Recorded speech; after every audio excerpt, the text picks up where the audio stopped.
ಧಾರವಾಡ ಕಟ್ಟೆ, ಧಾರವಾಡ ಹಾಗೂ ಸರ್ ನಮಸ್ತೆ ಸರ್. ಮೇಡಮ್ ಶುರು ಮಾಡಿ ಸರ್. ಸ್ಟಾರ್ಟ್ ಮಾಡ್ತೇನೆ. ಹೌದು. ಓಕೆ. ಎಲ್ರಿಗೂ ನಮಸ್ಕಾರ. ಧಾರವಾಡ ಕಟ್ಟೆಯ ಈ ಆನ್ಲೈನ್ ವೇದಿಕೆಯಲ್ಲಿ ಉಪಸ್ಥಿತ ಇರುವಂತಹ ಎಲ್ಲ ಗಣ್ಯ ಮಹನೀಯರಿಗೆ ಆತ್ಮೀಯ ಸ್ವಾಗತವನ್ನ ಕೋರ್ತಾ ಇವತ್ತಿನ ಉಪನ್ಯಾಸವನ್ನ ಪ್ರಾರಂಭ ಮಾಡ್ತಾ ಇದ್ದೇವೆ. ಗ್ರೀಕ್ ನಾಟಕಗಳ ಉಪನ್ಯಾಸ ಮಾಲಿಕೆ ಅಡಿನಲ್ಲಿ ಈಗಾಗಲೇ 5 ನಾಟಕಗಳ ಕುರಿತಾಗಿ ಚರ್ಚೆಗಳು ನಡೆದಿದ್ದಾವೆ. ಇವತ್ತು 6ನೇ ಒಂದು ಉಪನ್ಯಾಸ ಕಾರ್ಯಕ್ರಮದಲ್ಲಿ ಎಸ್ಕ್ಲಸ್ನ ಪ್ರೊಮಿಥಿಯಸ್ ಬೌಂಡ್ ನಾಟಕದ ಕುರಿತಾಗಿ ಮಾತನಾಡಬೇಕು ಅಂತ ಕೇಳ್ಕೊಂಡಾಗ ನಮ್ಮ ಕರೆಯನ್ನ ಮನ್ನಿಸಿ ಇವತ್ತು ಧಾರವಾಡ ಕಟ್ಟೆಯ ಈ ವೇದಿಕೆಯಲ್ಲಿ ಚೇತನ್ ರಾಜ್ ಅವರು ಇಂಗ್ಲಿಷ್ ಸಹಾಯಕ ಪ್ರಾಧ್ಯಾಪಕರಾಗಿ ಮೂಡಲಗಿಯ ಸರ್ಕಾರಿ ಪ್ರಥಮ ದರ್ಜೆ ಕಾಲೇಜಿನಲ್ಲಿ ನಮ್ಮ ಕರ್ತವ್ಯವನ್ನ ನಿರ್ವಹಿಸ್ತಾ ಇದ್ದಾರೆ. ಸರ್ ಇವತ್ತು ನಮ್ಮ ಜೊತೆಗಿದ್ದಾರೆ. ಅವರಿಗೆ ಧಾರವಾಡ ಕಟ್ಟೆಯ ಬಳಗದವರ ವತಿಯಿಂದ ಹಾಗೆ ಇಲ್ಲಿ ನಡೆದಿರುವಂತಹ ಎಲ್ಲ ಸಾಹಿತ್ಯಾಸಕ್ತರ ಪರವಾಗಿ ತುಂಬು ಹೃದಯದ ಸ್ವಾಗತವನ್ನ ಕೋರ್ತೇವೆ. ಆತ್ಮೀಯ ಸ್ವಾಗತ ಸರ್ ತಮ್ಗೆ. ಹಾಗೆ ಈ ಕಾರ್ಯಕ್ರಮದ ಅಧ್ಯಕ್ಷತೆಯನ್ನ ವಹಿಸಿರುವಂತಹ ಪ್ರೊಫೆಸರ್ ಬಸವರಾಜ್ ದ್ರೋಣು ಸರ್ಗೂ ಕೂಡ ಆತ್ಮೀಯ ಸ್ವಾಗತವನ್ನ ಕೋರ್ತೇವೆ. ಸ್ವಾಗತ ಸರ್. ಹಾಗೆ ಇಲ್ಲಿ ನಡೆದಿರುವಂತಹ ಎಲ್ಲ ಸಾಹಿತ್ಯಾಸಕ್ತರಿಗೆ, ಧಾರವಾಡ ಕಟ್ಟೆಯ ಬಳಗದವರಿಗೆ ಹಾಗೆ ಪದಾಧಿಕಾರಿಗಳಿಗೆ ಆತ್ಮೀಯ ಸ್ವಾಗತವನ್ನ ಕೋರ್ತಾ ಇವತ್ತಿನ ಉಪನ್ಯಾಸ ಮಾಲಿಕೆಯಲ್ಲಿ ಉಪಸ್ಥಿತ ಇರುವಂತಹ ಹಾಗೆ ಈ ಒಂದು ನಾಟಕದ ಕುರಿತಾಗಿ ತಮ್ಮ ಮಾತುಗಳನ್ನ ಆಡಿರುವಂತಹ ಚೇತನ್ ರಾಜ್ ಅವರು ನಿರಂತರವಾಗಿ ತಮ್ಮನ್ನ ತಾವು ಸಂಶೋಧನೆಯಲ್ಲಿ ತೊಡಗಿಸಿಕೊಂಡಿರುವಂತಹ ಪ್ರಾಧ್ಯಾಪಕರು. ರಾಷ್ಟ್ರೀಯ ಅಂತಾರಾಷ್ಟ್ರೀಯ ವಿಚಾರ ಸಂಕಿರಣಗಳಲ್ಲಿ ತಮ್ಮ ಪ್ರಬಂಧಗಳನ್ನ, ಸಂಶೋಧನಾ ಪ್ರಬಂಧಗಳನ್ನ ಮಂಡಿಸುತ್ತಾರೆ. ಹಾಗೇನೆ ಹಲವಾರು ಅವರ ಪ್ರಬಂಧಗಳು ಜರ್ನಲ್ಸ್ ಗಳನ್ನು ಕೂಡ ಪಬ್ಲಿಷ್ ಆಗಿದೆ. ಮಹನೀಯರು ಇವತ್ತು ಈ ಪ್ರೊಮಿಥಿಯಸ್ ಬೌಂಡ್ ನಾಟಕದ ಕುರಿತಾಗಿ ಮಾತನಾಡಿದ್ದಾರೆ. ಅವರಿಗೆ ಮತ್ತೊಮ್ಮೆ ಸ್ವಾಗತವನ್ನ ಕೋರ್ತಾ ಅವರ ಮಾತುಗಳಿಗಾಗಿ ಈ ವೇದಿಕೆಯನ್ನ ನಾನು ಬಿಟ್ಕೊಡ್ತಾ ಇದ್ದೇನೆ. ಸರ್ ಮೊದಲಿಗೆ 60 ನಿಮಿಷಗಳ ಕಾಲ ತಮ್ಮ ಉಪನ್ಯಾಸವನ್ನ ಮಂಡಿಸ್ತಾರೆ. ನಂತರದಲ್ಲಿ ಅಧ್ಯಕ್ಷರ ಕೆಲವು ಪೂರಕ ಮಾತುಗಳಿರುತ್ತೆ. ಆ ನಂತರದಲ್ಲಿ ಚರ್ಚೆಗೆ ಅವಕಾಶ ಇದೆ. ಇಷ್ಟು ಮಾತುಗಳನ್ನ ಹೇಳ್ತಾ ಸರ್ಗೆ ಮತ್ತೊಮ್ಮೆ ಸ್ವಾಗತವನ್ನ ಕೋರಿ ಅವರ ಮಾತುಗಳಿಗಾಗಿ ಈ ವೇದಿಕೆ. Sir please. Thank you. ಧನ್ಯವಾದಗಳು. ಮೊದಲನೇದಾಗಿ ಈ ಒಂದು ವೇದಿಕೆಗೆ ನನಗೆ ಅವಕಾಶವನ್ನು ಮಾಡಿಕೊಟ್ಟಂತಹ ಪ್ರೊಫೆಸರ್ ಬಸವರಾಜ್ ದ್ರೋಣು ಸರ್ ಅವರಿಗೆ, ಡಾಕ್ಟರ್ ವಿಜಯಲಕ್ಷ್ಮಿ ನಾಗರಡಿ ಮೇಡಮ್ ಅವರಿಗೆ ಹಾಗೂ ನನ್ನ ಆತ್ಮೀಯ ಗೆಳೆಯರಾಗಿರ್ತಕ್ಕಂಥ ಕಾಂತೇಶ್ ಕನ್ನಳ್ಳಿ ಅವರಿಗೆ ಧನ್ಯವಾದಗಳನ್ನ ಹೇಳ್ತಾ ಇವತ್ತಿನ ಉಪನ್ಯಾಸ ಮಾಲಿಕೆಯಲ್ಲಿ ಗ್ರೀಕ್ ಗ್ರಂಥಗಳಲ್ಲಿ ಪ್ರಮುಖವಾಗಿರ್ತಕ್ಕಂಥ ಪ್ರೊಮಿಥಿಯಸ್ ಬೌಂಡ್ ಈ ನಾಟಕದ ಕುರಿತು ಕೆಲವೊಂದಿಷ್ಟು ವಿಚಾರಗಳನ್ನ ಎಲ್ಲ ಸಾಹಿತ್ಯಾಸಕ್ತರ ಜೊತೆ ಹಂಚಿಕೊಳ್ಳುವಂತಹ ಒಂದು ಸಮಯ. ಇವತ್ತು ನಾವು ಗ್ರೀಕ್ ನಾಟಕಗಳನ್ನು ಅರ್ಥ ಮಾಡ್ಕೊಂಡಿದ್ದೀವಿ ಅಥವಾ ಒಂದು ತಕ್ಕ ಮಟ್ಟಕ್ಕೆ ಅದ್ರ ಬಗ್ಗೆ ಅಧ್ಯಯನ ಮಾಡ್ಕೊಂಡ್ರೆ ಅದಕ್ಕೆ ಬಹುದೊಡ್ಡ ಕೊಡುಗೆ ಅರಿಸ್ಟಾಟಲ್ ಅವರ ಅದು ಅಂತ ಹೇಳ್ತಕ್ಕಂಥದ್ದನ್ನು ನಾನು ಹೇಳಿ ಶುರು ಮಾಡ್ತೇನೆ. ಮೂಲತಃ ಗ್ರೀಕ್ ಪುರಾಣ ಬಹಳ ವೈವಿಧ್ಯತೆಯಿಂದ ಕೂಡಿರ್ತಕ್ಕಂತಹ ಪುರಾಣಗಳು. ಭಾರತದ ಪುರಾಣಗಳ ಹಿನ್ನೆಲೆಯಲ್ಲೂ ವೈವಿಧ್ಯತೆ ನಾವು ನೋಡ್ತೇವೆ. ಅದೇ ರೀತಿ ಗ್ರೀಕ್ನ ಒಂದು ಪುರಾಣಗಳಲ್ಲೂ ಸಾಕಷ್ಟು ಆಶ್ಚರ್ಯಚಕಿತಗೊಳಿಸ್ತಕ್ಕಂಥ ಅಂಶಗಳನ್ನು ನಾವು ಸಾಕಷ್ಟು ನೋಡ್ತೇವೆ. ಈ ಒಂದು ಪ್ರೊಮಿಥಿಯಸ್ ಬೌಂಡ್ ಎಸ್ಕ್ಲಸ್ನ ಏನು ಒಂದು ನಾಟಕ ಇದೆ, ಇದರ ಕೇಂದ್ರ ಮುಖ್ಯ ಪಾತ್ರಧಾರಿ ಒಂದು ಪ್ರೊಮಿಥಿಯಸ್ ಬೌಂಡ್ ಅಂತಕ್ಕಂಥದ್ದು ಈ ಒಂದು ನಾಟಕದ ಶೀರ್ಷಿಕೆ. ಪ್ರೊಮಿಥಿಯಸ್ ಯಾಕೆ ಈ ನಾಟಕ ಶುರುವಾಗಿರುವಾಗ ಅದರ ಹಿನ್ನೆಲೆಯನ್ನು ನಾವು ಸ್ವಲ್ಪ ತಿಳ್ಕೊಂಡ್ರೆ ನಮಗೆ ಚೆನ್ನಾಗಿ ಅರ್ಥ ಆಗಲಿಕ್ಕೆ ಸಾಧ್ಯ ಆಗ್ತದೆ ಅಂತಕ್ಕಂಥದ್ದು ನನ್ನ ಒಂದು ಅನಿಸಿಕೆ. ಹಾಗಾಗಿ ಅದರ ಹಿನ್ನೆಲೆಯನ್ನ ಮೊದಲು ಹೇಳಿ ನಂತರ ನಾನು ಎಕ್ಸಾಕ್ಟ್ ಟೆಕ್ಸ್ಟ್ ಏನಿದೆ ನಾಟಕಕ್ಕೆ ಬರ್ತೇನೆ. ಯಾಕಂದ್ರೆ ಪುರಾಣಗಳನ್ನ ಅರ್ಥ ಮಾಡ್ಕೋಬೇಕಂದ್ರೆ ಅದ್ರ ಹಿನ್ನೆಲೆ ನಮಗೆ ಚೆನ್ನಾಗಿ ಗೊತ್ತಿದ್ರೆ ಸರಿಯಾಗಿ ಅರ್ಥ ಮಾಡ್ಕೊಳ್ಳೋದು ಉತ್ತಮ ಆಗ್ತದೆ ನನ್ನ ಒಂದು ಅನಿಸಿಕೆ. ಈ ಪ್ರೊಮಿಥಿಯಸ್ ನಾಟಕದ ಹಿನ್ನೆಲೆಯನ್ನು ನಾವು ಬಹಳ ಹಿಂದಕ್ಕೆ ಹೋಗ್ಬೇಕಾಗ್ತದೆ. ಅವಾಗ ಈ ಭೂಮಿಯಲ್ಲಿ ಗಾಯ ಅಂತಕ್ಕಂಥ ಭೂಮಿ ತಾಯಿ ಅಂತ ನಾವೇನು ಕರಿತೀವಿ ಅದನ್ನ ಗ್ರೀಕ್ ಅಲ್ಲಿ ಗಾಯ ಅಂತ ಕರೀತಕ್ಕಂಥದ್ದು. ಫಲವತ್ತತೆಯ ಸಂಕೇತ ಆಗಿರ್ತಕ್ಕಂಥ ಆಕೆಗೆ ಯುರಾನಸ್, ಪಾಂಟಸ್ ಅವರ ಅನ್ನಂತ ಮಕ್ಕಳು ಆಗ್ತವೆ.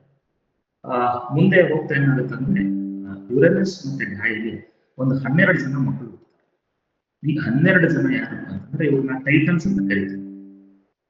ಮುಂದೆ ಅವರು ಒಂದು ಯುದ್ಧ ಆಗುತ್ತೆ, ಅದರಲ್ಲಿ ಪ್ರಮುಖ ಪಾತ್ರವನ್ನು ವಹಿಸ್ತಾರೆ. ಈ 12 ಜನ ಮಕ್ಕಳ ಜೊತೆಗೆ ಈ ಇವರಿಗೆ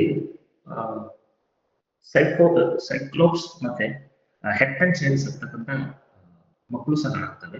ಅವರು ಬಹಳ ಕ್ರೂರಿಗಳು ಆಗಿರ್ತವೆ ಮತ್ತೆ ದೈತ್ಯರಾಗಿರ್ತಾರೆ. ಅವ್ರನ್ನ ನೋಡಿ ಈ ಅಪ್ಪ ಅಮ್ಮಗೆ ಏನಾಗುತ್ತೆ, ಯುರಾನಸ್ ಮತ್ತೆ ಗಾಯಿಗೆ ಇವರನ್ನ ಹೇಗಪ್ಪ ನಾವು ಸಂಭಾಳಿಸೋದು ಅಂತ ಹೇಳಿ ಅವ್ರನ್ನ ಏನ್ ಮಾಡ್ತಾರೆ, ಅವರನ್ನ ಭೂಗರ್ಭದಲ್ಲಿ ಹುದುಗಿಸಿರ್ತಾರೆ. ಟಾಟಾರಸ್ ಜಾಗದಲ್ಲಿ ಆ ಮಕ್ಕಳನ್ನ ಅವ್ರು ಹೇಗಿರ್ತಾರೆ ಅಂತ ಮೂರ್ ಜನ ಇರ್ತಾರೆ. ಸೈಕ್ಲೋಪ್ಸ್ ಅನ್ನೋರು 3 ಜನ ದೈತ್ಯಗಳು. ಆ 3 ಜನರಿಗೆ ಒಂದೇ ಕಣ್ಣಿರುತ್ತೆ. ಅದೇ ರೀತಿ ಆ ಹೆಕ್ಟಸ್ ಹೆಕ್ಟನ್ ಸೇರಿಸ್ ಅಂತಕ್ಕಂಥ ಈ 3 ಜನ ಮಕ್ಕಳು ಏನಿರ್ತಾರೆ ಅವರು ಬಹಳ ಭೀಕರವಾಗಿರ್ತಾರೆ ನೋಡ್ಲಿಕ್ಕೆ. ಯಾಕಂದ್ರೆ ಒಬ್ಬೊಬ್ಬರಿಗೆ 50 ತಲೆ 100 ಕೈಗಳಿರ್ತವೆ. ಹಾಗಾಗಿ ಇವರ ಒಂದು ಶಕ್ತಿಯನ್ನ ನೋಡಿ ಏನಪ್ಪಾ ಇವರನ್ನ ಹೇಗೆ ನಾವು ಸಂಭಾಳಿಸ್ಲಿಕ್ಕೆ ಆಗೋದಿಲ್ಲ, ನಮ್ಗೆ ಕಷ್ಟ ಆಗುತ್ತೆ ಅಂತ ಹೇಳಿ ಏನ್ ಮಾಡ್ತಾರೆ, ಯುರೇನಸ್ ಮಕ್ಕಳನ್ನ ತನ್ನ ಟಾಟಾರಸ್ ಅಂತಕ್ಕಂಥದ್ದು ಒಂದು ನರಕದ ಇರ್ತಕ್ಕಂಥ ಒಂದು ಗುಹೆ ಅಥವಾ ಸುರಂಗ ಅಂತ ಹೇಳ್ಬೋದು. ಅಲ್ಲಿ ಅವರನ್ನ ಹುದುಗಿಸಿ ಬಚ್ಚಿಟ್ಟಿರ್ತಾರೆ. ಸ್ಪಷ್ಟವಾಗಿ ಕೇಳ್ತಾ ಇಲ್ಲ ಸರ್, ಸ್ವಲ್ಪ ಏನೋ ಅಡ್ಡ ಇದು ಆಗ್ತಾ ಇದೆ. ಹೌದಾ ಸರ್? ಮೈಕ್ ಸ್ವಲ್ಪ ನೋಡಿ ಸರ್, ಸ್ವಲ್ಪ ಸ್ವಲ್ಪ ಕೇಳಿಸ್ತಾರೆ. ಮೈಕಿಗೆ ಸಮೀಪ ನಿಂತು ಮಾತಾಡಿ ಸರ್. ಸರ್ ಮೈಕಿಗೆ ಸ್ವಲ್ಪ ಸಮೀಪ ನಿಂತು ಮಾತಾಡಿ ಕೇಳುತ್ತೆ. ಆಯ್ತು ಸರ್, ಆಯ್ತು, ಓಕೆ, ಥ್ಯಾಂಕ್ ಯು ಸರ್. ಈ ಮಕ್ಕಳನ್ನ ನಾನು ಹೇಳಿದಂಗೆ ಒಂದು ಟಾಟಾರಸ್ ಅಂತಕ್ಕಂಥ ಜಾಗದಲ್ಲಿ ಬಚ್ಚಿ ಇರ್ತಕ್ಕಂಥ ಕೆಲಸವನ್ನ ಮಾಡ್ತಾರೆ. ಇದರಿಂದ ಬಹಳ ನೋವನ್ನ ಅನುಭವಿಸಿರ್ತಕ್ಕಂಥ ತಾಯಿ ಗಾಯಿಗೆ ಬಹಳ ನೋವು ಅನುಭವಿಸಿರ್ತಾರೆ. ಚೇತನ್, ಸ್ವಲ್ಪ ಸಮಸ್ಯೆ ಇದೆ. ಸರ್ ಹೌದು, ಸ್ಪಷ್ಟವಾಗಿ ಕೇಳೇ ಇಲ್ಲ. 2 ಇನ್ಸ್ಟ್ರೂಮೆಂಟ್ಸ್ ಏನಾದ್ರು ಆನ್ ಮಾಡ್ಕೊಂಡಿರೋ ಏನಿಲ್ಲಲ್ಲ, ಒಂದೇ ಇದೆಯಲ್ಲ ಲ್ಯಾಪ್ಟಾಪ್ ಅಲ್ಲಿ ಏನಾಗಿರಲ್ಲ, ಇದು ಒಂದ್ರಲ್ಲ. ಈಗ ಮೇಡಮ್ ಮಾತಾಡಿದ್ ಬಹಳ ಚೆನ್ನಾಗಿ ಕೇಳಿಸ್ತು, ತಾವ್ ಮಾತಾಡ್ತಿರಲ್ಲ ಏನೋ ಸ್ಪಷ್ಟತೆ ಇಲ್ಲ, ಕ್ಲಿಯರ್ ಆಗಿ ಬರ್ತಾ ಇಲ್ಲ ಅದು. ಸರ್ ಅದು ರೂಮ್ ಅಲ್ಲಿ ಸ್ವಲ್ಪ ಇಕೋ ಆಗ್ಬೋದು ಅನಿಸ್ತಿದೆ. ಏನು ಮೇಡಮ್, ಏನು ಮಾತಾಡಿ ಸರಿ ಕರೆಕ್ಟ್ ಬರ್ದು ಮೇಡಮ್.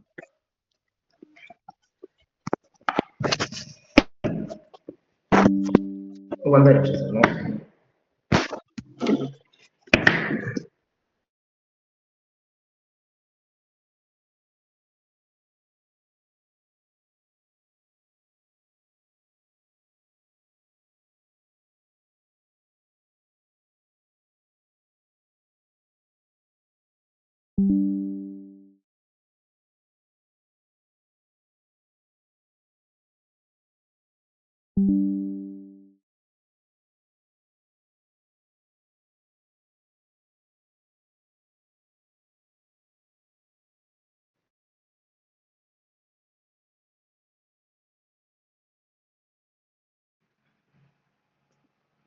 ಮೇಡಮ್ ಈಗ ಕರೆಕ್ಟ್ ಕೇಳಿಸ್ತಾ ಇದೆಯಾ? ಮತ್ತೆ ಕೇಳಿಸ್ತಾ ಇದೆ. ಓಕೆ ಸರ್, ಬಹುಶಃ ಏನೋ ಸಾರಿ, ಒಂದು ತಾಂತ್ರಿಕ ದೋಷಕ್ಕಾಗಿ ಕ್ಷಮೆ ಇರಲಿ. ಈ ರೀತಿ ತನ್ನ ಮಕ್ಕಳನ್ನ ತನ್ನ ತಂದೆನೆ ಹುದುಗಿಸಿಟ್ಟಿರ್ತಾನೆ. ತಾಯಿಗೆ ಸಿಟ್ಟಿರುತ್ತೆ, ಬೇಜಾರಿರುತ್ತೆ. ತನ್ನ ಮಕ್ಕಳಿಗೆ ಹೇಳ್ತಾನೆ ಏನಂತಂದ್ರೆ, ನನಗೆ ಸಾಕಾಗಿದೆ, ನನಗೆ ನೋವಿದೆ, ಈ ತರ ಎಲ್ಲ ಹೇಳ್ಕೊಂಡಂತ ಸಂದರ್ಭದಲ್ಲಿ ಮಕ್ಕಳು ಯಾರು ಮುಂದೆ ಬರೋದಿಲ್ಲ, ತಂದೆಯನ್ನು ಎದುರಿಸಲಿಕ್ಕೆ ಯಾರು ಧೈರ್ಯ ಮಾಡೋದಿಲ್ಲ. ಆದ್ರೆ ಒಬ್ಬ ಕಿರಿಯ ಮಗ ಏನ್ ಮಾಡ್ತಾನೆ, ಕ್ರೋನೋಸ್ ಅಂತ ಹೇಳಿ ಆತ ಏನ್ ಮಾಡ್ತಾನೆ, ನಾನು ಏನಾದ್ರು ಮಾಡ್ತೀನಮ್ಮ ಅಂತ ಹೇಳಿ ಆತ ಏನ್ ಮಾಡ್ತಾನೆ, ತನ್ನ ತಂದೆಯ ವಿರುದ್ಧವಾಗಿ ಹೋರಾಟವನ್ನು ಮಾಡ್ತಾನೆ. ಆ ಹೋರಾಟವನ್ನ ಮಾಡುವಂತ ಸಂದರ್ಭದಲ್ಲಿ ಬಹಳ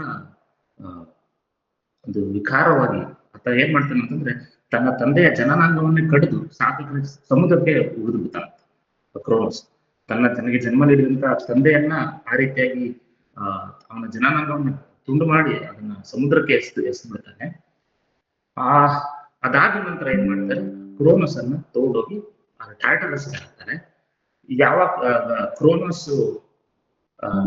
ತನ್ನ ತಂದೆಯ ವಿರುದ್ಧ ಜಯವನ್ನ ಸಾಧಿಸ್ತಾನೆ, ಆಗ ಸಾಕಷ್ಟು ಬದಲಾವಣೆಗಳು ಆಗ್ತವೆ.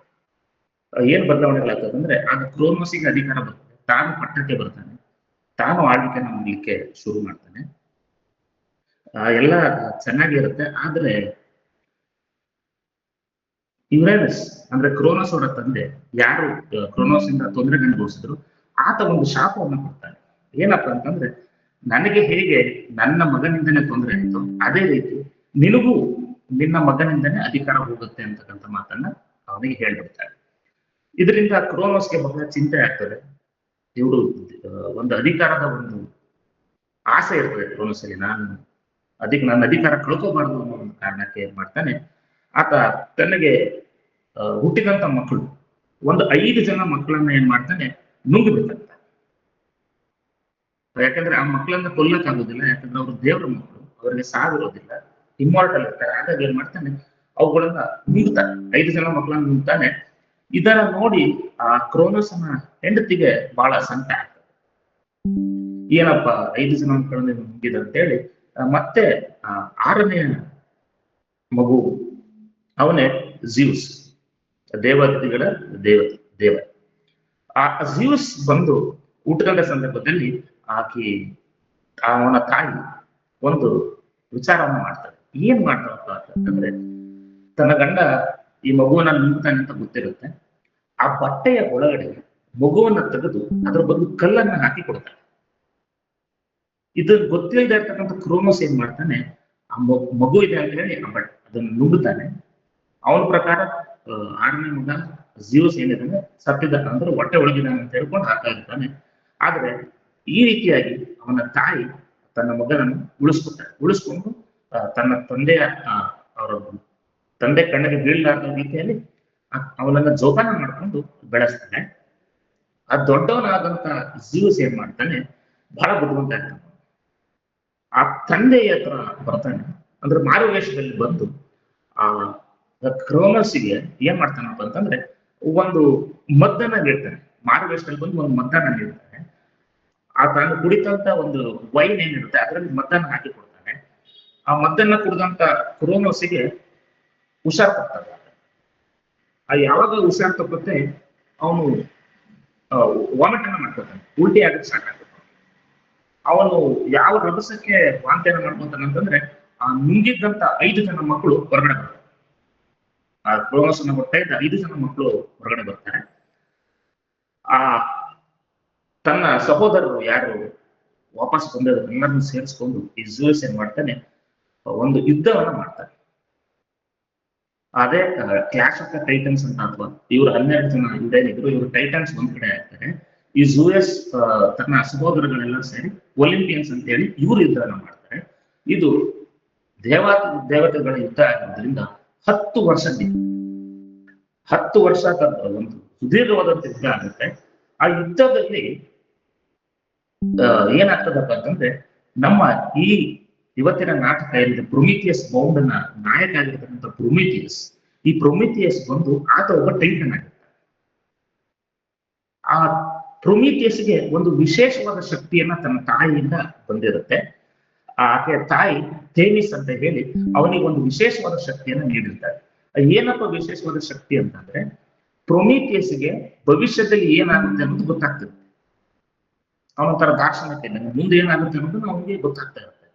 ಸೊ ಹಾಗಾಗಿ ಆ ಶಕ್ತಿಯನ್ನು ಬಳಸಿಕೊಂಡು ಪ್ರೊಮಿಥಿಯಸ್ ಏನ್ ಮಾಡ್ತಾನೆ, ತನ್ನ ಟೈಟನ್ಸ್ಗೆ ಹೇಳ್ತಾನೆ, ನೋಡಿ ನಾವು ಈ ಯುದ್ಧವನ್ನ ಬರೀ ಶಕ್ತಿಯಿಂದ ಗೆಲ್ಲಕ್ ಆಗೋದಿಲ್ಲ, ಸ್ವಲ್ಪ ವಿಚಾರ ಮಾಡ್ಬೇಕಾಗುತ್ತೆ, ಪ್ಲಾನಿಂಗ್ ಮಾಡ್ಬೇಕಾಗುತ್ತೆ, ಯುಕ್ತಿಯನ್ನ ಬಳಸ್ಕೊಂಡು ನಾವೇನಾದ್ರೂ ಮಾಡಿದ್ರೆ ಯುದ್ಧವನ್ನ ಗೆಲ್ಬಹುದು.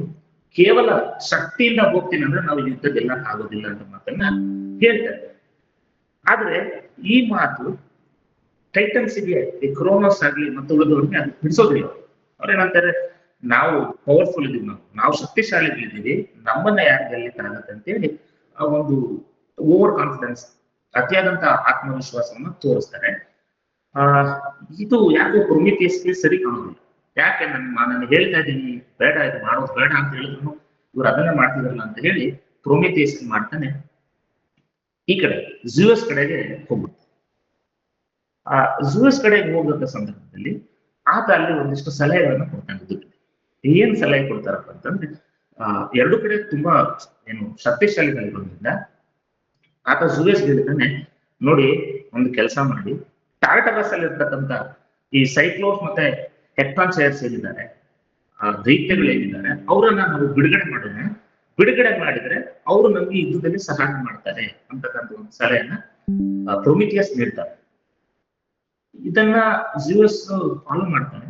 ಮಾಡಿ ಯುದ್ಧದಲ್ಲಿ ಗೆದ್ದ ನಂತರ ಇಡೀ ಎಲ್ಲದಕ್ಕೂ ಅಧಿಪತಿ ಜ್ಯೂಯಸ್ ಆಗ್ತಾನೆ.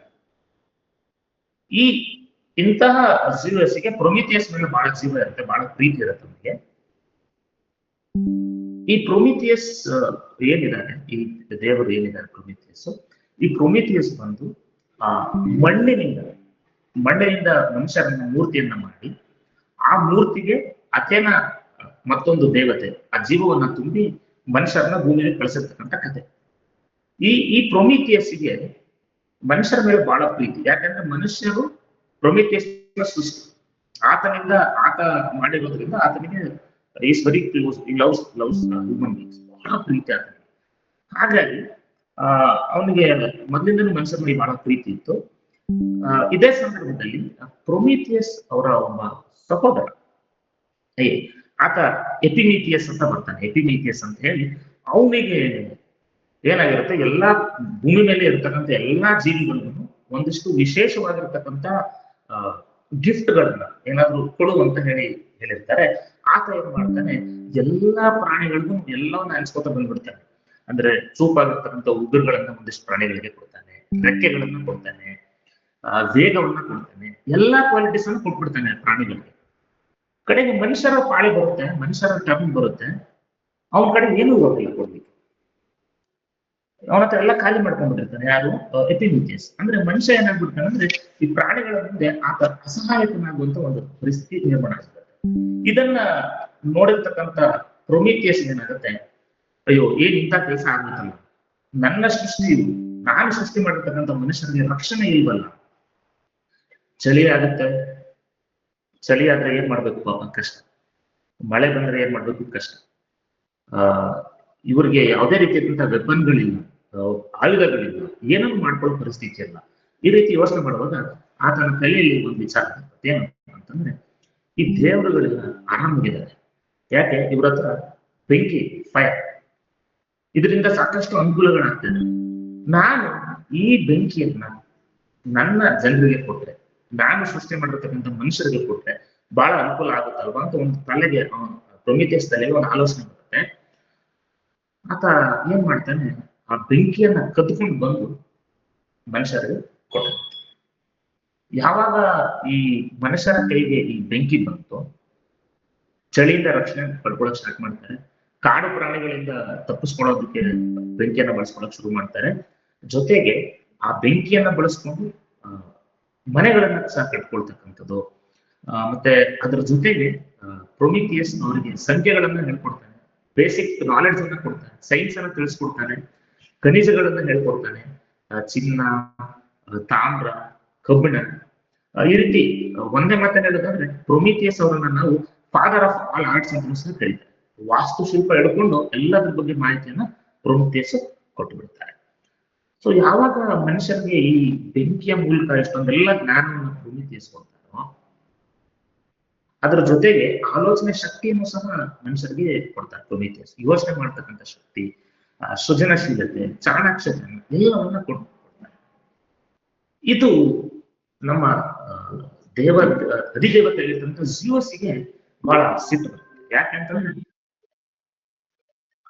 ಅವ್ರಿಗೆ ಏನಾಗ್ಬಿಡುತ್ತೆ ಅಂದ್ರೆ, ಯಾಕೆ ಇಷ್ಟೊಂದೆಲ್ಲ ಮನುಷ್ಯರಂದ್ರೆ ನಮ್ಗಿಂತ ಕೆಳಗಿರೋದು, ನಮ್ಗಿಂತ ಕೆಳಗಿರ್ತಕ್ಕಂಥದ್ದು, ದೇವರಿಗಿಂತ ಕೆಳಗಿರ್ತಕ್ಕಂಥ ಮನುಷ್ಯರು, ಇವರಿಗೆ ನಾವು ಹೆಚ್ಚಿನ ಶಕ್ತಿಗಳನ್ನ ಕೊಟ್ರೆ, ಮನುಷ್ಯರಿಗೆ ಹೆಚ್ಚಿನ ಶಕ್ತಿಗಳನ್ನ ಕೊಟ್ರೆ ಮನುಷ್ಯ ಏನ್ ಮಾಡ್ತಾನೆ, ನಾವ್ ಹೇಳಿದಂಗೆ ಕೇಳೋದಿಲ್ಲ. ಆತ ನಾನೇ ಶ್ರೇಷ್ಠ ಅಂತಕ್ಕಂಥ ಆಲೋಚನೆ ಅವನಲ್ಲಿ ಬರೋ ಸಾಧ್ಯತೆ ಇರುತ್ತಲ್ಲ. ಹಾಗಾಗಿ ಮತ್ತೆ ಮನುಷ್ಯರು ಏನ್ ಮಾಡ್ಬೇಕು, ದೇವರನ್ನ ಬೇಡ್ಕೋಬೇಕು. ಹಾಗಾಗಿ ಈ ಜ್ಯೂಯಸ್ಗೆ ಏನ್ ಬರುತ್ತೆ ಅಂತಂದ್ರೆ, ಯಾಕೋ ಇದು ಸರಿ ಕಾಣೋದಿಲ್ಲ, ಬಹಳ ಸಿಟ್ಟು ಬರ್ತದೆ ಜ್ಯೂಯಸ್ಗೆ. ಇದನ್ನ ಮಾಡಿದ್ಯಾರು? ಪ್ರೊಮಿಥಿಯಸ್ ಅಂತ ಗೊತ್ತಾಗುತ್ತೆ. ಹಾಗಾಗಿ ಪ್ರೊಮಿಥಿಯಸ್ ಮೇಲೆ ಸಿಟ್ಟಾಗಿ ಪ್ರೊಮಿಥಿಯಸ್ಗೆ ಶಿಕ್ಷೆಯನ್ನ ಕೊಡ್ತಾರೆ. ಏನಪ್ಪ ಶಿಕ್ಷೆ ಅಂತಂದ್ರೆ, ಪ್ರೊಮಿಥಿಯಸ್ ಅನ್ನ ಒಂದು ಸಿಥಿಯನ್ ಪರ್ವತ, ಒಂದು ಪರ್ವತಕ್ಕೆ ಆತನನ್ನ ಬಂಧಿಸ್ತಕ್ಕಂಥದ್ದು. ಬೌಂಡ್ ಅಂದ್ರೆ ಬಂಧನ. ಆತ ಮಾಡಿರ್ತಕ್ಕಂಥ ತಪ್ಪು ಏನ್ ತಪ್ಪದು? ತಪ್ಪಂದ್ರೆ ಅದು ಝೀವಸ್ ದೃಷ್ಟಿಗೆ ತಪ್ಪು. ಬಟ್ ಪ್ರೊಮಿಥಿಯಸ್ಗೆ ನಾನು ಮಾಡಿರ್ತಕ್ಕಂಥದ್ದು ಸರಿ ಇದೆ ಅಂತಕ್ಕಂಥ ವಿಚಾರ ಇದೆ. ಅಥವಾ ನಾವು ಮಾನವರಾಗಿ ನಾವು ಯೋಚನೆ ಮಾಡೋದಾದ್ರೂ ಆ ಬೆಂಕಿಯಲ್ಲಿ ಸಾಕಷ್ಟು ಅನುಕೂಲಗಳಾಗಿದ್ದಾವೆ. ಆದ್ರೆ ಇದನ್ನ ಝೀವಸ್ಗೆ ಇದು ಬಹಳ ತಪ್ಪಾಗಿ ಕಾಣಿಸುತ್ತೆ. ಆ ಕಾರಣಕ್ಕೆ ಏನ್ ಮಾಡ್ತಾರೆ ಅವರು ಆತನಿಗೆ ಶಿಕ್ಷೆಯನ್ನ ನೀಡ್ತಾರೆ. ನಮ್ಮ ಈ ನಾಟಕ ಶುರುವಾಗದೆ ಇಲ್ಲಿ ಇಷ್ಟೊತ್ತು ಏನಿತ್ತಲ್ಲ ಈ ಒಂದು ಹಿನ್ನೆಲೆ, ಅಂದ್ರೆ ಯಾಕೆ ಪ್ರೊಮಿಥಿಯಸ್ ಮೇಲೆ ಝೀವಸ್ಗೆ ಸಿಟ್ಟು ಬಂತು, ಪ್ರೊಮಿಥಿಯಸ್ನ ಶಕ್ತಿಗಳೇನು, ಅವನ ಹಿನ್ನೆಲೆ ಏನು ಅನ್ನೋದನ್ನ ಈಗ ನಾವು ನೋಡ್ತೀವಿ. ಈಗ ನಮ್ಮ ನಾಟಕ ಏನಿದೆ ಪ್ರೊಮಿಥಿಯಸ್. ಸೊ ನಾಟಕ ಶುರುವಾದಾಗ ನಮ್ಗೆ ಮೊದಲನೇದಾಗಿ ಕಾಣಿಸ್ಕೊಳ್ಳೋದು ಕ್ರಾಟೋಸ್ ಮತ್ತೆ ಬಿಯಾ. ಇವರು ಏನಂತಂದ್ರೆ ಝೀವಸ್ನ ಪರವಾಗಿ ಇರ್ತಕ್ಕಂಥವ್ರು, ಒಂದ್ ರೀತಿ ಮೆಸೆಂಜರ್ಸ್ ಅಥವಾ ಸೇವಕರು ಅಂತ ಹೇಳ್ಬೋದು ನಾವು. ಅವರು ಬರ್ತಾರೆ. ಬರುವಾಗ ಅವ್ರ ಜೊತೆಯಲ್ಲಿ ಏನಿರ್ತಾರೆ ಅಂತಂದ್ರೆ ಹಫಿಸ್ಟಸ್ ಅಂತಕ್ಕಂಥ ಈ ಖನಿಜಗಳ ದೇವತೆ, ಅವರನ್ನ ಜೊತೆಯಲ್ಲಿ ಕರ್ಕೊಂಡ್ ಬರ್ತಾರೆ. ಪ್ರೊಮಿಥಿಯಸ್ ಅನ್ನ ಕರ್ಕೊಂಡ್ ಬರ್ತಾರೆ. ಎಲ್ಲಿ ಕರ್ಕೊಂಡ್ ಬರ್ತಾರೆ ಅಂದ್ರೆ ಜಾಗ ಬಂದು ಸಿಥಿಯನ್ ಮೌಂಟೇನ್ಸ್ ಅಂತ ಹೇಳಿ ಪರ್ವತ ಇದೆ. ಆ ಪರ್ವತಕ್ಕೆ ತಗೊಂಡ್ಬಂದಿದ್ದಾನೆ. ಏನಕ್ಕೆ ಕರ್ಕೊಂಡ್ ಬಂದಿದ್ದಾರಪ್ಪ ಅಂತಂದ್ರೆ ಪ್ರೊಮಿಥಿಯಸ್ ಅನ್ನ ಆ ಒಂದು ಪರ್ವತ ಏನಿದೆ ಅದಕ್ಕೆ ಬಂಧಿಸ್ತಕ್ಕಂಥದ್ದು, ಸಂಕೋಲೆಯನ್ನ ಮಾಡಿ ಆತನನ್ನ ಅಲ್ಲಿ ಬಂಧಿಸ್ಬೇಕಂತಕ್ಕಂಥ ಉದ್ದೇಶಕ್ಕೆ ಅಲ್ಲಿಗೆ ಕರ್ಕೊಂಡ್ ಬಂದಿದ್ದ. ಆತ ಹೇಳ್ತಾನೆ ಅಫಿಸ್ಟಸ್ಗೆ ಆತನನ್ನ ಬಂಧಿಸು, ಆ ಒಂದು ಏನಿದೆ ಆ ಪರ್ವತಕ್ಕೆ ಒಂದು ಬಂಧಿಸು ಅಂತ ಹೇಳ್ತಾರೆ. ಆದ್ರೆ ಪಾಪ ಅಫಿಸ್ಟಸ್ಗೆ ಆತನು ಸಹ ದೇವರು. ಅಫಿಸ್ಟಸ್ಗೆ ಏನಾಗ್ತದಂದ್ರೆ ಪ್ರೊಮಿಥಿಯಸ್ ಮೇಲೆ ಬಹಳ ಪ್ರೀತಿ, ಬಹಳ ಕರುಣೆ. ಆತನಿಗೆ ಮನಸ್ಸಿರೋದಿಲ್ಲ. ಯಾಕಂದ್ರೆ ಪಾಪ ಪ್ರೊಮಿಥಿಯಸ್ ಇಷ್ಟು ಒಳ್ಳೆ ಮನುಷ್ಯ, ಇಷ್ಟು ಒಳ್ಳೆ ದೇವರು, ಇದರಿಂದ ಎಷ್ಟೊಂದೆಲ್ಲ ಅನುಕೂಲಗಳನ್ನ ಮಾಡಿಕೊಟ್ಟಿರುವಂತ ಸಂದರ್ಭದಲ್ಲಿ ನಾನು ಹೇಗೆ ಇವನನ್ನ ಬಂಧಿಸೋದು ಅಂತಕ್ಕಂಥ ಒಂದು ವಿಚಾರ ಬರ್ತದೆ. ಹಾಗಾಗಿ ಆದ್ರೆ ಅನಿವಾರ್ಯ ಸಹ. ಯಾಕಂತಂದ್ರೆ ಝೀವಸ್ ಮಾತನ್ನ ಕೇಳಿಲ್ಲ ಅಂತಂದ್ರೆ ಈತನಿಗೂ ಸಹ ಶಿಕ್ಷೆ ಕಟ್ಟಿಟ್ಟ ಬುದ್ಧಿಯಾಗಿರುತ್ತೆ. ಹಾಗಾಗಿ ಏನ್ ಮಾಡ್ತಾರೆ, ಅನಿವಾರ್ಯವಾಗಿ ಮಾಡ್ಬೇಕಾಗಿರ್ತಕ್ಕಂಥದ್ದು ಏನ್ ಮಾಡ್ತಾರೆ, ಆ ಸಂಕೋಲೆಯಿಂದ ಬಂಧಿಸ್ತಾರೆ. ಯಾರನ್ನ? ಪ್ರೊಮಿಥಿಯಸ್ ಅನ್ನ ಬಂಧನವನ್ನ ಮಾಡ್ತಾರೆ. ಆತ ಎಲ್ಲೂ ಅಲ್ಗಾಡುವಾಗ ಮಳೆ ಬಂದ್ರು ಅಲ್ಲೇನೆ, ಚಳಿ ಆದ್ರೂ ಅಲ್ಲೇನೆ, ಗಾಳಿ ಬಿಸಿಲು ಎಲ್ಲದಕ್ಕೂ ಅಂದ್ರೆ is open to the elements of nature. ಪ್ರಕೃತಿಗೆ ತೆರೆದಿಟ್ಟ ಹಾಗೆ. ಆತನಿಗೆ ಯಾವುದೇ ರೀತಿ ರಕ್ಷಣೆ ಇಲ್ಲ. ಸೊ ಆ ರೀತಿಯಾದಂತಹ ಒಂದು ಪರಿಸ್ಥಿತಿಯಲ್ಲಿ ಸಂಕೋಲೆಯನ್ನು ಬಂಧಿಸ್ತಾರೆ. ಆತ ಬಹಳ ಬೇಸರದಿಂದನೇ ಕೆಲಸವನ್ನ ಮಾಡ್ತಾನೆ. ಒಂದು ನಾವು ಗಮನಿಸ್ಬೇಕಾಗಿದೆ ಏನಪ್ಪಾ ಅಂತಂದ್ರೆ ಆ ಪ್ರೊಮಿಥಿಯಸ್ಗೆ ನಾವು ಇಲ್ಲಿ ಏನ್ ಮಾಡ್ತಾರೆ, ಒಂದು ಸಂಕೋಲೆಯಿಂದ ಬಂಧನವನ್ನು ಮಾಡ್ತಿದ್ದಾರೆ. ಫಿಸಿಕಲಿ ಅವನಿಗೆ ಒಂದು ಬಂಧನ ಆಗುತ್ತೆ. ಅಂದ್ರೆ ಹಫಿಸ್ಟಸ್ಗೆ ಸೈಕಾಲಜಿಕಲಿ ಒಂದು ಬಂಧನ. ಏನಪ್ಪಾ ಅಂತಂದ್ರೆ ಆತ ಝೀವಸ್ ಅನ್ನ ದಾಟಿ ಹೋಗಕ್ ಸಾಧ್ಯ ಇಲ್ಲ. ಅಧಿಕಾರ ಅಥವಾ ಏನ್ ಶಕ್ತಿಶಾಲಿಗಳು ಏನಿದ್ದಾರೆ ಅವ್ರನ್ನ ಮೀರಿ ಹೋಗ್ತಕ್ಕಂಥದ್ದು ಹಫಿಸ್ಟಸ್ಗೆ ಸಾಧ್ಯ ಆಗ್ತಿರೋದಿಲ್ಲ. ಹಾಗಾಗಿ ಇಬ್ರು ಒಂದಲ್ಲ ಒಂದು ರೀತಿ ಬಂಧನದಲ್ಲಿ ಇರ್ತಕ್ಕಂಥದ್ದನ್ನ ನಾವಿಲ್ಲಿ ಗಮನಿಸ್ಬೋದು. ಸೊ ಹೇಳ್ತಾನೆ ನಿನ್ನನ್ನ ಇದರಿಂದ ಸಂಕಟದಿಂದ ಪಾರ್ ಮಾಡೋರು ಯಾರು ಹುಟ್ಟಿಲ್ಲಪ್ಪ ಇನ್ನ ಅಂತಕ್ಕಂಥ ಒಂದು ಮಾತನ್ನ ಅಂತ ಹೇಳ್ತಾನೆ. ಮನುಷ್ಯರ ಬಗ್ಗೆ ಹೇಳಿ ಮಾತಾಡ್ತಾ ಹೇಳ್ತಾರೆ. ಮನುಷ್ಯರು ಹೇಗಿದ್ರು, ಮನುಷ್ಯರ ಪವರ್ಫುಲ್ ಇರಲಿಲ್ಲ, ಶಕ್ತಿಶಾಲಿಗಳಾಗಿರ್ಲಿಲ್ಲ. ಒಂದು ನೊಣಕ್ಕೆ ಹೋಲಿಕೆಯನ್ನು ಮಾಡ್ತಾರೆ. ಒಂದು ನೊಣದ ರೀತಿ ವಾಸ ಮಾಡ್ತಿರೋಂಥ ಮನುಷ್ಯರಿಗೆ ನೀನು ಬೆಂಕಿ ತಂದು ಕೊಟ್ಟು ಅವ್ರನ್ನ ಶಕ್ತಿಶಾಲಿಗಳನ್ನ ಮಾಡಿದ್ಯಾ, ಹಾಗಾಗಿ ನಿನ್ನ ಮೇಲೆ ಝೀವಸ್ಗೆ ಸಿಟ್ಟಿದೆ ಅಂತ ಹೇಳಿ ಆತ ಬಹಳ ಜಿಗುಪ್ಸೆಯಿಂದ, ಬಹಳ ಬೇಸರದಿಂದ ಅಫಿಸ್ಟಸ್ ಒಂದು ಮಾತನ್ನ ಹೇಳ್ತಾನೆ. ಏನ್ ಹೇಳ್ತಾನೆ ಅಂತಂದ್ರೆ, my skill, my handicraft, I hate you. ನನ್ನ ಕೌಶಲ್ಯವನ್ನ ನಾನೇ ದ್ವೇಷಿಸ್ತಾ ಇದ್ದೀನಿ. ಯಾಕಂತಂದ್ರೆ ನನ್ನ ಕೌಶಲ್ಯದಿಂದ ನಾನು ಈ ಕೆಲಸ ಮಾಡ್ಬೇಕಾಗಿದೆ. ಈ ಕೌಶಲ್ಯ ನನಗೆ ಬರಬಾರ್ದಿತ್ತು. ಯಾಕಂದ್ರೆ ನಿನ್ನಂತವನ್ನ ಬಂಧಿಸ್ಬೇಕಲ್ಲ ಅಂತ ಹೇಳಿ ಬಹಳ ನೋವಿನಿಂದ ಆ ಕೆಲಸವನ್ನ ಮಾಡ್ತಾರೆ. ಮಾಡಿ ಬಂಧನವನ್ನ ಮಾಡಿ ಲಾಸ್ಟಿಗೆ ಅಫಿಸ್ಟಸ್ ಹೇಳ್ತಾನೆ, ಪ್ರೊಮಿಥಿಯಸ್ ಫರ್ಗಿವ್ ಮೀ, ನನ್ನನ್ನ ದಯವಿಟ್ಟು ಕ್ಷಮಿಸು ಅಂತ ಹೇಳಿ ಕೆಲಸವನ್ನ ಮುಗಿಸಿ ಅಲ್ಲಿಂದ ಹೋಗ್ಬೇಕು. ಅಷ್ಟರಲ್ಲಿ ಆತ ಕ್ರಾಟೋಸ್ ಹೇಳ್ತಾನೆ, ವ್ಯಂಗ್ಯವನ್ನು ಮಾಡ್ತಾನೆ. ನೀನು ಮನುಷ್ಯರಿಗೋಸ್ಕರ ಇಷ್ಟೊಂದೆಲ್ಲ ಮಾಡಿದನಪ್ಪ ಪ್ರೊಮಿಥಿಯಸ್, ನಿನ್ನನ್ನ ಕಾಪಾಡಕ್ಕೆ ಯಾರಾದ್ರೂ ಏನಾದ್ರು ಮಾಡ್ತಾರ, ಯಾರಾದ್ರೂ ಮನುಷ್ಯರು ಬರ್ತಾರ, ಅವ್ರೇನಾದ್ರು ಮಾಡ್ತಾರ ನಿನಗೆ ಅಂತ ಹೇಳಿ ಆತ ವ್ಯಂಗ್ಯವನ್ನ ಮಾಡಿ ಅಲ್ಲಿಂದ ಹೋಗ್ತಾರೆ. ಈಗ ಪ್ರೊಮಿಥಿಯಸ್ ಆ ಪರ್ವತದಲ್ಲಿ ಏಕಾಂಗಿಯಾಗಿದ್ದಾರೆ. ಬಹಳ ಬೇಜಾರಾಗ್ತದೆ, ನೋವಾಗ್ತದೆ. ಆ ಬೇಸರದಲ್ಲಿ ಕೂತಿರ್ತಕ್ಕಂಥ ಸಂದರ್ಭದಲ್ಲಿ ನೋಡಿದ್ರೆ ದೇವರಾದ್ರೂ ಪ್ರೊಮಿಥಿಯಸ್ಗೆ ನೋವು ತಪ್ಪಿದ್ದ. ಅದನ್ನು ನಾವು ನೋಡ್ಬೇಕಾಗ್ತದೆ. ಆತ ತನ್ನ ಭವಿಷ್ಯದ ಬಗ್ಗೆ ಯೋಚನೆ ಮಾಡ್ತಾನೆ, ಇನ್ನ ಸಾಕಷ್ಟು ನೋವನ್ನ ಅನುಭವಿಸೋದಿದೆ ಅಂತಕ್ಕಂಥ ವಿಚಾರವನ್ನ ಯೋಚನೆ ಮಾಡ್ಕೋತಾ ಇರುವಂತ ಸಂದರ್ಭದಲ್ಲಿ ಒಂದು ಹಾರುವ ರಥ, ಒಂದು ಫ್ಲೈಯಿಂಗ್ ಚಾರಿಯಟ್ ಬರುತ್ತೆ, ಒಂದು ಹಾರ್ಕೊಂಡು ಒಂದು ರಥ ಬರುತ್ತೆ. ಅದರಲ್ಲಿ ಒಂದಿಷ್ಟು ಜನ ಹೆಣ್ಮಕ್ಳು ಬರ್ತಾರೆ. ಇವ್ರು ಯಾರಪ್ಪ ಅಂತಂದ್ರೆ ಇವ್ರು ನಾವು ಕೋರಸ್ ಅಂತ ಕರಿತೀವಿ. ಈ ಕೋರಸ್ ಯಾರು ಇವರು ಅಂತಂದ್ರೆ ನಿಮ್ಗೆ ಗೊತ್ತಿದೆ, ಕೋರಸ್ ಅಂದ್ರೆ ಹಿನ್ನೆಲೆ ಗಾಯಕರನ್ನು ನಾವು ಸಹ ಕೋರಸ್ ಅಂತ ಕರಿತೀವಿ. ಇಲ್ಲಿ ಈ ನಾಟಕದಲ್ಲಿ ಆ ಕೋರಸ್ ಪಾತ್ರವನ್ನ ಈ ಹೆಣ್ಮಕ್ಳು ಮಾಡ್ತಾರೆ. ಇವರೆಲ್ಲ ಯಾರಪ್ಪ ಅಂತಂದ್ರೆ ಇವರೆಲ್ಲ ಸಾಗರಗಳಿಗೆ ಒಬ್ಬ ದೇವರು, ಒಕಿಯೋನಸ್ ಅಂತೇಳಿ. ಆ ಒಕಿಯೋನಸ್ ನ ಮಕ್ಕಳು ಇವರೆಲ್ಲರೂ ಅಲ್ಲಿ ಪ್ರೊಮಿಥಿಯಸ್ ನ ನೋಡ್ಲಿಕ್ಕೆ ಬರ್ತಾರೆ. ಬಂದ ತಕ್ಷಣ ಸ್ವಲ್ಪ ಪ್ರೊಮಿಥಿಯಸ್ಗೆ ಯಾರಪ್ಪ ಏನು ಅಂತ ಹೇಳ್ತಾರೆ. ಅವಾಗ ಹೇಳ್ತಾರೆ, ಇಲ್ಲ ನಾವು ನನ್ನ ಸ್ನೇಹಿತರಾಗಿ ಬಂದಿದ್ದೇವೆ ಅಂತೇಳಿ ಸ್ವಲ್ಪ ಸಮಾಧಾನವನ್ನ ಮಾಡ್ತಕ್ಕಂಥ ಪ್ರಯತ್ನವನ್ನ ಮಾಡ್ತಾ ಇದ್ರು. ಅದು ಹೇಳ್ತಾನೆ ಪ್ರೊಮಿಥಿಯಸ್, ನನ್ನ ಪರಿಸ್ಥಿತಿ ಯಾರಿಗೂ ಬೇಡ. ಯಾಕಂತಂದ್ರೆ ನರಕದಲ್ಲಿದ್ರು ಪರವಾಗಿಲ್ಲ. ಆ ನರಕವನ್ನ ನಾವು ಹೇಡ್ಸ್ ಅಂತ ಕರಿತೀವಿ, ಅಥವಾ ಟಾರ್ಟರಸ್, ಆ ನರಕದ ಹತ್ರ ಇರ್ತಕ್ಕಂಥ ಒಂದು ಗುಹೆ ಅಥವಾ ಸುರಂಗ ಅಂತ ಹೇಳಿದ್ವಿ, ಅಲ್ಲಿದ್ರು ಪರವಾಗಿಲ್ಲ. ಆದ್ರೆ ಈ ಜನ್ಮ ಸರಿ ಇಲ್ಲ ಇದು. ಯಾಕಂದ್ರೆ ಇದು ಬಹಳ ಕ್ರೂರ ಇದೆ. ಯಾಕಂದ್ರೆ ಸಾರ್ವಜನಿಕವಾಗಿ ಶಿಕ್ಷೆಗೆ ಗುರಿ ಆಗೋದಿಲ್ಲ. ಯಾರೇ ಬಂದ್ರು ನೋಡ್ತಾರೆ, ಯಾರು ಪ್ರೊಮಿಥಿಯಸ್ ಏನಾಗಿತ್ತು ಎಲ್ಲ ಅಂದ್ರೆ ಸಾರ್ವಜನಿಕವಾಗಿ ಶಿಕ್ಷೆಗೆ ಗುರಿ ಆಗೋದಿಲ್ಲ. ಅದು ಸ್ವಲ್ಪ ಬಹಳ ಹಿಂಸೆಯ ವಿಚಾರ ಅಂತಕ್ಕಂಥ ಮಾತನ್ನ ಪ್ರೊಮಿಥಿಯಸ್ ಇಲ್ಲಿ ಹೇಳ್ತಾರೆ. ಇದ್ರ ಬಗ್ಗೆ ನಾನು ನರಕದಲ್ಲೂ ಅಥವಾ ಇನ್ನೊಂದ್ ಕಡೆನೂ ಇದ್ದಿದ್ರೆ ನನ್ಗೇನು ಅನಿಸ್ತಾ ಇರಲಿಲ್ಲ ಅಂತಕ್ಕಂಥ ಮಾತನ್ನು ಸಹ ಹೇಳ್ತೇನೆ. ಆಗ ಏನು, ಯಾಕಪ್ಪ ನನ್ನ ಕತೆ ಏನಾಯ್ತು, ಏನಕ್ಕೆ ಜಿಯೋಸ್ ಮೇಲೆ ಸಿಟ್ಟಾಗಿದ್ದಾನೆ ಅಂತೆಲ್ಲ ಹೇಳ್ತಾರೆ. ಆಗ ಪ್ರೊಮಿಥಿಯಸ್ ಎಲ್ಲ ಹೇಳ್ತಾನೆ, ನಾನು ಹೇಳಿದಂತ ಹಿನ್ನೆಲೆಯಲ್ಲಿ ಆತ ಕಥೆನ ಹೇಳ್ತಾನೆ. ಅವರು ಬಹಳ ಸಹಾನುಭೂತಿಯನ್ನ ತೋರಿಸ್ತಾರೆ. ಆ ಕೋರಸ್ ಹೆಣ್ಮಕ್ಳ ಒಂದು ತಂಡ ಏನಿತ್ತು, ಒಕಿಯೋನಸ್ ದೇವರ ಮಕ್ಕಳು ಪ್ರೊಮಿಥಿಯಸ್ಗೆ ಸಹಾನುಭೂತಿಯನ್ನ ತೋರಿಸ್ತಾರೆ. ಅವರ ದುಃಖದಲ್ಲಿ ಭಾಗಿಯಾಗ್ತಾರೆ. ಸ್ವಲ್ಪ ಆತನಿಗೆ ಸಮಾಧಾನ ಆಗತ್ತೆ.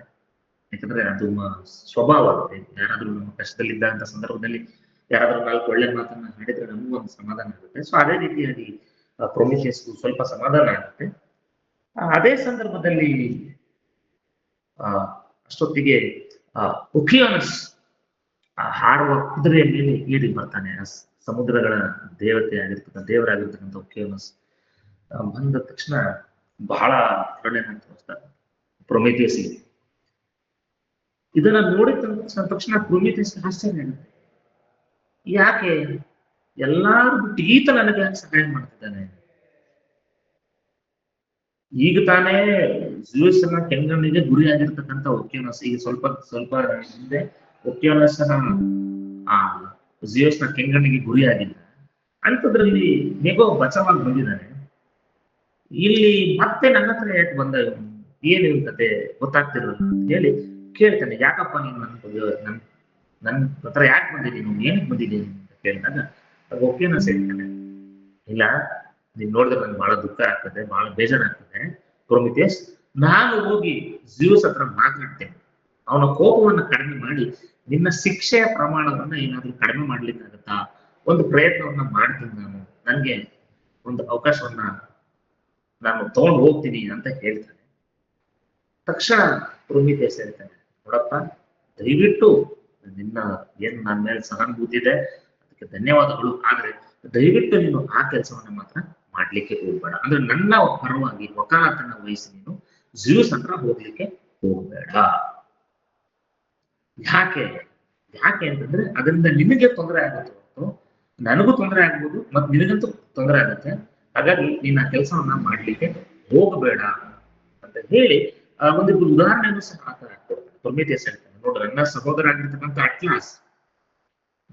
ಅಟ್ಲಾಸ್ ನೋಡು, ಆತನ ವಿರುದ್ಧ ಹೋಗಿದ್ದಕ್ಕೆ ಜಿಯೋಸ್ ವಿರುದ್ಧ ಯುದ್ಧ ಮಾಡಿದ ಅನ್ನೋ ಒಂದೇ ಒಂದು ಕಾರಣಕ್ಕೆ, ನ್ಯಾಯಪತ್ರವನ್ನು ವಹಿಸಿಕೊಂಡ ಅವನ ವಿರುದ್ಧ ಅನ್ನೋ ಒಂದೇ ಒಂದು ಕಾರಣಕ್ಕೆ ಆತನನ್ನ ಎಂತ ಶಿಕ್ಷೆಗೆ ಒಳಪಡಿಸಿದ್ದಾನೆ. ಆತ ಭೂಮಿ ಮತ್ತೆ ಆಕಾಶವನ್ನ ಹೊತ್ಕೊಂಡು ನಿಲ್ತಕ್ಕಂಥ ಒಂದು ಶಿಕ್ಷೆ, ಘನಘೋರವಾದ ಶಿಕ್ಷೆಯನ್ನು ಆತನಿಗೆ ಕೊಟ್ಟಿದ್ದಾರೆ. ಹಾಗಾಗಿ ನೀನು ಯಾವುದೇ ರೀತಿಯಾದಂತಹ ಮಧ್ಯಸ್ಥಿಕೆಯನ್ನು ವಹಿಸ್ಕೊಳ್ತಕ್ಕಂಥ ಒಂದು ಕೆಲಸವನ್ನ ಮಾಡ್ಲಿಕ್ಕೆ ಹೋಗಬೇಡ ಅಂತಕ್ಕಂಥ ಒಂದು ಸಲಹೆಯನ್ನ ಪ್ರೊಮಿಥಿಯಸ್ ಕೊಡ್ತಾನೆ. ಬೇಡಪ್ಪ, ನನ್ ಸಹಾಯ ಮಾಡಕ್ ಹೋಗಿ ನೀನ್ ತೊಂದರೆಗೆ ಸಿಲುಕ್ಬೇಡ. ಬರೀ ಅಟ್ಲಾಸ್ ಅಷ್ಟೇ ಅಲ್ಲ, ಇವನ್ ಟೈಫಾನ್ಗೂ ಅಷ್ಟೇ ಆ ಜ್ವಾಲಾಮುಖಿ ಅಡಿಯಲ್ಲಿ ಹಾಕ್ಬಿಟ್ಟಿರ್ತಾನೆ. ಹಾಗಾಗಿ ಇದೆಲ್ಲ ಉದಾಹರಣೆಯನ್ನು ಕೊಟ್ಟು ಯಾವುದೇ ಕಾರಣಕ್ಕೂ ನೀನು ಈ ಕೆಲಸವನ್ನ ಮಾಡ್ಲಿಕ್ಕೆ ಹೋಗಬೇಡ ಅಂತ ಒಂದು ವಿನಂತಿಯನ್ನ ಸಹ ಆತ ಮಾಡ್ಕೋತಾನೆ. ಪ್ರೊಮಿಥಿಯಸ್ ಆ ಒಂದು ವಿನಂತಿಯನ್ನ ಮಾಡ್ಕೋತಾನೆ ಪ್ರೊಮಿಥಿಯಸ್ ಆತನಿಗೆ. ಅಲ್ಲಿ ಇನ್ನೊಂದು ಅಂಶನ ನಾವು ನೋಡ್ಬೇಕಂದ್ರೆ, ಈ ಒಕಿಯಾನಸ್ ಏನು ಪ್ರೊಮಿಥಿಯಸ್ ಪರವಾಗಿ ನಾನು ಮಾತಾಡ್ತೀನಿ ಅಂತ ಹೇಳ್ತಿದ್ದಾರೆ, ನಿಜವಾಗಿಯೂ ಆತನು ಸಹ ಝೀউಸ್ನ ನಿಯಂತ್ರಣದಲ್ಲಿ ಇರ್ತಕ್ಕಂಥದ್ದು. ಅಂದ್ರೆ ಪ್ರೊಮಿಥಿಯಸ್ ಕೇವಲ ಪ್ರೊಮಿಥಿಯಸ್ ಒಬ್ಬ ದೈಹಿಕವಾಗಿ ಆ ಒಂದು ಸಂಕೋಲೆ ಒಳಗಿದ್ರು ಸಹ ಉಳಿದವರೆಲ್ಲರೂ ಎಲ್ಲೋ ಒಂದ್ ಕಡೆ ಆ ಝೀউಸ್ನ ಸಂಕೋಲೆ ಒಳಗೇನೆ ಇದ್ದಾರೆ. ಎಲ್ಲರೂ ಅವರವರ ನಿಯಂತ್ರಣದಲ್ಲೇ ಇರ್ತಕ್ಕಂಥದ್ದು ನಾವು ನೋಡ್ತೇವೆ. ಇಷ್ಟನ್ನ ಕೇಳಿದ ನಂತರ ಒಕಿಯಾನಸ್ ಆಯ್ತಪ್ಪ ನಾನು ಹೊರಡ್ತೇನೆ ಅಂತ ಹೇಳಿ ಅಲ್ಲಿಂದ ಹೋಗ್ತಾನೆ. ಈಗ ಅಲ್ಲಿ ಕೋರಸ್ ಅವ್ರಿಗೆ ಒಂದು ಕುತೂಹಲ ಬರುತ್ತೆ. ಏನು ಪ್ರೊಮಿಥಿಯಸ್, ನಿನಗೆ ಭವಿಷ್ಯ ಗೊತ್ತಾಗ್ತದೆ, ಎಲ್ಲರ ಭವಿಷ್ಯ ನಿನಗೆ ಗೊತ್ತಾಗ್ತದೆ. ಹಾಗಾಗಿ ನಮಗೆ ಝೀউಸ್ ಕಥೆ ಏನಾಗಿದೆ, ಆತ ಮುಂದೆ ಏನಾಗ್ತದೆ, ಯಾಕಂದ್ರೆ ನಿನಗೆ ಈ ರೀತಿ ಎಲ್ಲ ಶಿಕ್ಷೆ ಕೊಡ್ತಿದ್ದಾನೆ, ಎಲ್ಲರಿಗೂ ತೊಂದರೆಯನ್ನ ಮಾಡ್ತಾ ಇದ್ದಾನೆ, ತನ್ನ ಒಂದು ಅಧಿಕಾರದ ಹಂಗಿನಲ್ಲಿ ಮೆರಿತಾ ಇರ್ತಕ್ಕಂಥ ಝೀউಸ್ಗೆ ಮುಂದೆ ಏನಾಗಬಹುದು ಸ್ವಲ್ಪ ಹೇಳು ಅಂತ ಒಂದು ಮನವಿಯನ್ನು ಮಾಡ್ತಾರೆ. ಆದ್ರೆ ಪ್ರೊಮಿಥಿಯಸ್ ಅವ್ರಿಗೆ ಏನನ್ನು ಹೇಳಕ್ ಹೋಗುದಿಲ್ಲ, ಯಾವುದೇ ರೀತಿಯಾದಂತ ಮುನ್ಸೂಚನೆಯನ್ನ ಕೊಡೋದಿಲ್ಲ. ಅಂದ್ರೆ ಒಂದು ಮಾತು ಹೇಳ್ತಾನೆ, ನಾನು ಅವನಿಗೆ ಮುಂದೆ ಏನಾಗುತ್ತೆ ಅನ್ನೋದನ್ನ ನೋಡ್ಕೊಳ್ಳೋಕೇನೆ ಅಥವಾ ಅದನ್ನ ನೆನಪಲ್ಲಿ ಇಟ್ಕೊಂಡೆ ನಾನು ಈ ಶಿಕ್ಷೆಯನ್ನು ಅನುಭವಿಸ್ತೀನಿ, ಈ ಅವಮಾನವನ್ನ ಸಹಿಸ್ತಾ ಇದ್ದೀನಿ ಅಂತ ಹೇಳ್ತಾನೆ. ಈ ಮಾತಲ್ಲಿ ನಮಗೆ ಏನ್ ಗೊತ್ತಾಗ್ತದಪ್ಪ ಅಂತಂದ್ರೆ, ಎಲ್ಲೋ ಒಂದ್ ಕಡೆ ಆ ಪ್ರೊಮಿಥಿಯಸ್ಗೆ ಮುಂದೆ ಝೀউಸ್ನ ಅವನತಿ ಒಂದು ಮುನ್ಸೂಚನೆ ಸಿಕ್ಕಿದೆ. ಅಂದ್ರೆ ಮುಂದೆ ಝೀউಸ್ಗೆ ಏನೋ ತೊಂದರೆ ಆಗುತ್ತೆ ಅನ್ನೋದು ಪ್ರೊಮಿಥಿಯಸ್ಗೆ ಗೊತ್ತಿದೆ. ಅದನ್ನ ಆತ ಹೇಳ್ತಾನೆ. ಮತ್ತೆ ಇನ್ನೊಂದು ಬಹಳ ಮುಖ್ಯವಾಗಿರ್ತಕ್ಕಂಥ ವಿಚಾರ ನಾವು ಗಮನಿಸೋದೇನಪ್ಪ ಅಂತಂದ್ರೆ, ಈ ಪ್ರೊಮಿಥಿಯಸ್ಗೆ ನಾನು ಈ ಬೆಂಕಿಯನ್ನ ಮಾನವರಿಗೆ ಕೊಟ್ರೆ ಏನ್ ತೊಂದರೆ ಆಗುತ್ತೆ ಅಂತ ಮೊದಲೇ ಗೊತ್ತಿರ್ತದೆ. ಯಾಕಂದ್ರೆ ಪ್ರೊಮಿಥಿಯಸ್ಗೆ ಒಂದು ಶಕ್ತಿ ಇದೆ, ಮುಂದೆ ಏನಾಗ್ತದೆ ಅನ್ನೋದನ್ನ ನೋಡುವಂತ ಶಕ್ತಿ ಇದೆ. ಆತನಿಗೆ ಗೊತ್ತಿರ್ತದೆ ಏನಂತಂದ್ರೆ, ನಾನು ಮಾನವರಿಗೆ ಹೆಲ್ಪ್ ಮಾಡಿದ್ರೆ, ಸಹಾಯ ಮಾಡಿದ್ರೆ ನನಗೆ ಈ ರೀತಿ ತೊಂದರೆ ಆಗುತ್ತೆ ಅಂತ ಗೊತ್ತಿರುತ್ತೆ. ಆದರೂ ಸಹ ಆ ತೊಂದರೆ ಆಗುತ್ತೆ ಅಂತ ಗೊತ್ತಿದ್ರು ಸಹ ಆ ಪ್ರೊಮಿಥಿಯಸ್ ಎಷ್ಟು ಪ್ರೀತಿ ಇತ್ತು ಮಾನವರ ಬಗ್ಗೆ ಅಂತಂದ್ರೆ, ಅದರಲ್ಲಿ ತೊಂದರೆ ಆದ್ರೂ ಪರವಾಗಿಲ್ಲ, ಅದನ್ನ ಸಹಿಸ್ಕೊತೀನಿ, ಅವ್ರಿಗೆ ಒಳ್ಳೇದಾಗ್ಬೇಕು ಅನ್ನೋ ಕಾರಣಕ್ಕೆ ಈ ಕೆಲಸನ ಮಾಡಿರ್ತಾರೆ. ಸೊ ಅಲ್ಲಿ ಯಾವುದೇ ರೀತಿಯಾದಂತಹ ಮುನ್ಸೂಚನೆಯನ್ನ ಕೋರಸ್ಗೆ ಪ್ರೊಮಿಥಿಯಸ್ ಹೇಳೋದಿಲ್ಲ. ಇಲ್ಲ, ನಾನು ಏನನ್ನು ಹೇಳಕ್ ಆಗುದಿಲ್ಲ ಅಂತ ಹೇಳಿ ಸುಮ್ಮನೆ ಆಗ್ತಾರೆ. ಈ ಸಂದರ್ಭದಲ್ಲಿ ಒಂದು ಹಸು ಬರುತ್ತೆ. ಒಂದು ಹಸುವಿನ ಆಕಾರದಲ್ಲಿ ಒಬ್ಬರು ಮಹಿಳೆ ಬರ್ತಾರೆ. ಇವರ ಹೆಸರು ಬಂದು ಲೋವ್ ಅಂತ ಹೇಳಿ ಹಸುವಿನ ಆಕಾರದಲ್ಲಿರ್ತಾರೆ. ಇವ್ರು ಯಾರಪ್ಪ ಅಂತಂದ್ರೆ, ಝೀউಸ್ಗೆ ಈಕೆ ಮೇಲೆ ಪ್ರೀತಿಯಾಗಿರುತ್ತೆ. ಈಕೆ ಮನುಷ್ಯನಿರ್ತಾರೆ, ಮಾನವರು. ಝೀউಸ್ ದೇವರು ಅಂದ್ರೆ ಲೋವ್ ಏನಿದ್ದಾರೆ ಇವರು ಮಾನವರಿರ್ತಾರೆ. ಆತನಿಗೆ ಈ ಝೀউಸ್ಗೆ ಈ ಲೋವ್ ಮೇಲೆ ಪ್ರೀತಿ ಆಗುತ್ತೆ.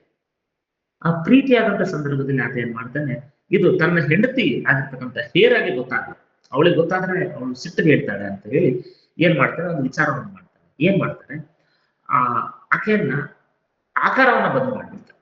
ಏನ್ ಆಕಾರ ಬದಲು ಮಾಡೋದಂತಂದ್ರೆ, ಆಕೆಯನ್ನ ಹಸುವಿನ ಒಂದು ಆಕಾರಕ್ಕೆ ಬದಲಾಯಿಸ್ತಕ್ಕಂಥ ಒಂದು ಕೆಲಸವನ್ನ ಮಾಡ್ತಾರೆ. ಅದು ಅವರ ತಂದೆಗೆ ಹೇಳಿ ಆಕೆಯನ್ನ ಮನೆಯಿಂದ ಹೊರಗಾಕು ಅಂತ ಹೇಳಿ, ಇಲ್ಲಾಂದ್ರೆ ನಿನಗೆ ಕೆಟ್ಟದಾಗುತ್ತೆ ಅಂತ ಹೇಳಿ ಹೆದರಿಸಿ ಆಕೆಯನ್ನ ಮನೆಯಿಂದ ಹೊರಗೆ ಕರೆಸಿ ಆಕೆ ಆಕಾರವನ್ನ, ಆಕೆಗೆ ಮೊದಲು ಕೊಂಬು ಬರ್ತದೆ, ಆಮೇಲೆ ಆಕೆ ಹಸುವಿನ ಆಕಾರವನ್ನ ಪಡ್ಕೊತಾಳೆ. ಆ ಹಸುವಿನ ಆಕಾರವನ್ನು ಪಡ್ಕೊಂಡಂತಹ ಲೋವನ್ನ ಝೀউಸ್ ಕರ್ಕೊಂಡು ಹೋಗ್ತಾನೆ. ಕರ್ಕೊಂಡು ಹೋದಂತ ಸಂದರ್ಭದಲ್ಲಿ ತನ್ನ ಹೆಂಡತಿಗೆ ತೋರಿಸ್ತಾನೆ, ನೋಡು ಈ ತರ ಒಂದು ಹಸುವನ್ನ ತಗೊಂಡಿದ್ದೀನಿ ನಾನು ಅಂತ ಹೇಳಿದಾಗ ಆಕೆ ಏನ್ ಮಾಡ್ತಾಳೆ, ಹೌದಾ, ನಾನು ಈಕೆನ ಸಾಕೋತೀನಿ, ನಾನು ಸಾಕು ಪ್ರಾಣಿಯಾಗಿ ಇಟ್ಕೋತೀನಿ ಈಕೆನ ಅಂತ ಹೇಳಿ ಮನೆಯಲ್ಲಿ ಇರಿಸ್ಕೊತಾಳೆ. ಆದ್ರೆ ಆಕೆಗೆ ಎಲ್ಲೋ ಒಂದ್ ಕಡೆ ಗಂಡನ ಮೇಲೆ ಅನುಮಾನ ಇರ್ತದೆ. ಅದಕ್ಕೆ ಅಲ್ಲಿ ಒಬ್ಬ ಸೇವಕ ಇರ್ತಾರೆ, ಆರ್ಗೋಸ್ ಅಂತ ಹೇಳಿ. ಆತನಿಗೆ 100 ಕಣ್ಣುಗಳಿರ್ತವೆ, ಒಂದಲ್ಲ ಎರಡಲ್ಲ ಬರೋಬ್ಬರಿ 100 ಕಣ್ಣುಗಳಿರುತ್ತೆ. ಆತನಿಗೆ ಹೇಳ್ತಾನೆ, ನೀನು ಒಂದು ಕಣ್ಣಿಡು, ಅಂದ್ರೆ ನೋಡ್ಕೋತೇವೆ ಗಮನ. 100 ಕಣ್ಣಿರೋದ್ರಿಂದ ಒಂದು ಕಣ್ಣಲ್ಲ, ಒಟ್ಟು ಆಕೆ ಮೇಲೆ ಆಕೆಯ ಗಮನದಲ್ಲಿಡು, ಅವರಿಬ್ರು ಒಂದನ ಆದ್ರೆ ಅಥವಾ ಸೇರೋದ್ರಿಂದ ನನಗೆ ತಿಳಿಸಂತ ಹೇಳಿ ಹೇಳಿರ್ತಾರೆ. ಈ ವಿಚಾರ ಜ್ಯೂಸ್ ಗೊತ್ತಾಗುತ್ತೆ. ಜ್ಯೂಸ್ ಗೊತ್ತಾದ ತಕ್ಷಣ ಏನ್ ಮಾಡ್ತಾನೆ, ಅವನು ಆರ್ಗೋಸನ್ನ ಕೊಲಿಸ್ತಾನೆ.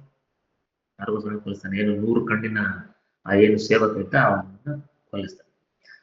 ಕೊಂದಂತ ಸಂದರ್ಭದಲ್ಲಿ ಈ ಆರ್ಗೋಸಿನ ಪ್ರೇತಾತ್ಮ ಅಥವಾ ಏನು ಆತ್ಮ ಏನಿದೆ ಅದು ಭೂತವಾಗಿ ಈಕೆಯನ್ನ ಕಾಡ್ತಾರೆ. ಲೋವಿಂದ ಬೆನ್ನತ್ತಿ ಹೋಗ್ತಾ ಇರುತ್ತೆ. ಆಕೆ ತಪ್ಪಿಸ್ಕೊಂಡು ಆಕೆ ಎಲ್ಲೋದ್ರು ಅದು ಹಿಂಬಾಲಿಸ್ಕೊಂಡು ಹೋಗ್ತಾ ಇರುತ್ತೆ. ಹಾಗೆ ಅಲದಾಡ್ಕೊಂತ ಆಕೆ ಎಲ್ಲಿ ಬಂದಿದ್ದಾಳೆ, ಪ್ರೊಮಿಥಿಯಸ್ ಇರೋ ಜಾಗಕ್ಕೆ ಬಂದಿದ್ದಾಳೆ. ಬಂದವಳೆ ಏನ್ ಮಾಡ್ತಾಳೆ, ಹೇಳ್ತಾಳೆ ಏನು ನಾನು ಎಲ್ಲಿ ಬಂದಿದ್ದೀನಿ, ಯಾರು, ಎಲ್ಲವನ್ನ ಹೇಳ್ತಾಳೆ. ಆಗ ಇವುಗಳ ಬಗ್ಗೆ ಎಲ್ಲ ಕೇಳ್ಬಿಟ್ಟು ಆಕೆ ಏನ್ ಹೇಳ್ತಾಳೆ, ನಾನು ಏನ್ ಮಾಡ್ಬೇಕು ಅಂತ ಗೊತ್ತಾಗ್ತಾ ಇಲ್ಲ, ಯಾಕಂದ್ರೆ ನನ್ನ ಜೀವನ ನೋಡಿ ಹಿಂಗ ಆಗೋಗಿದೆ. ನಾನು ಮನುಷ್ಯರಾಗಿದ್ರು ಸಹ ನಾನು ಹಸುವಿನ ಆಕಾರದಲ್ಲಿದ್ದೀನಿ.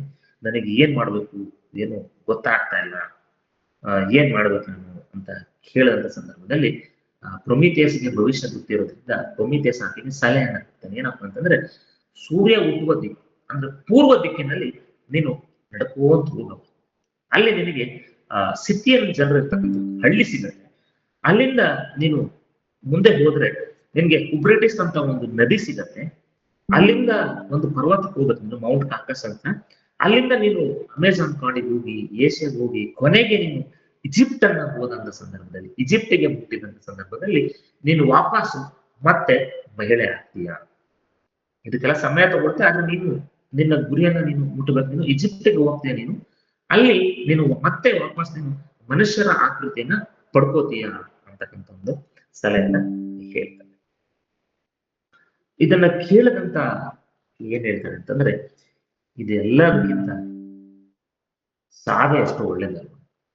ಇಷ್ಟೆಲ್ಲ ಒದ್ದಾಟ ಮಾಡ್ಕೊಂಡು ನಾನು ಅಲ್ಲಿಗೆ ಹೋಗಿ ಇಲ್ಲಿಗೆ ಹೋಗಿ ಇಷ್ಟೆಲ್ಲ ಕಷ್ಟ ಅನುಭವಿಸೋದಕ್ಕಿಂತ ಒಮ್ಮೆಗೆ ನಾನು ಸಾವು ಬಂದ್ರೆ ಬಹಳ ಚೆನ್ನಾಗಿರುತ್ತೆ ನನಗೆ ಅಂತಕ್ಕಂಥ ಒಂದು ಮಾತನ್ನ ಅಂದಾಗ ಪ್ರೊಮಿಥಿಯಸ್ ಹೇಳ್ತಾನೆ, ನಿನಗೆ ಸಾಯಬೇಕಂತ ಒಂದು ಅವಕಾಶ ಅಲ್ಲ, ನನಗೆ ಸಾವೇ ಇಲ್ಲ. ನೀನು ನಿನಗದೊಂದು ಅವಕಾಶ ಇದೆ, ಆದ್ರೆ ನನಗೆ ಸಾವೇ ಇಲ್ಲ.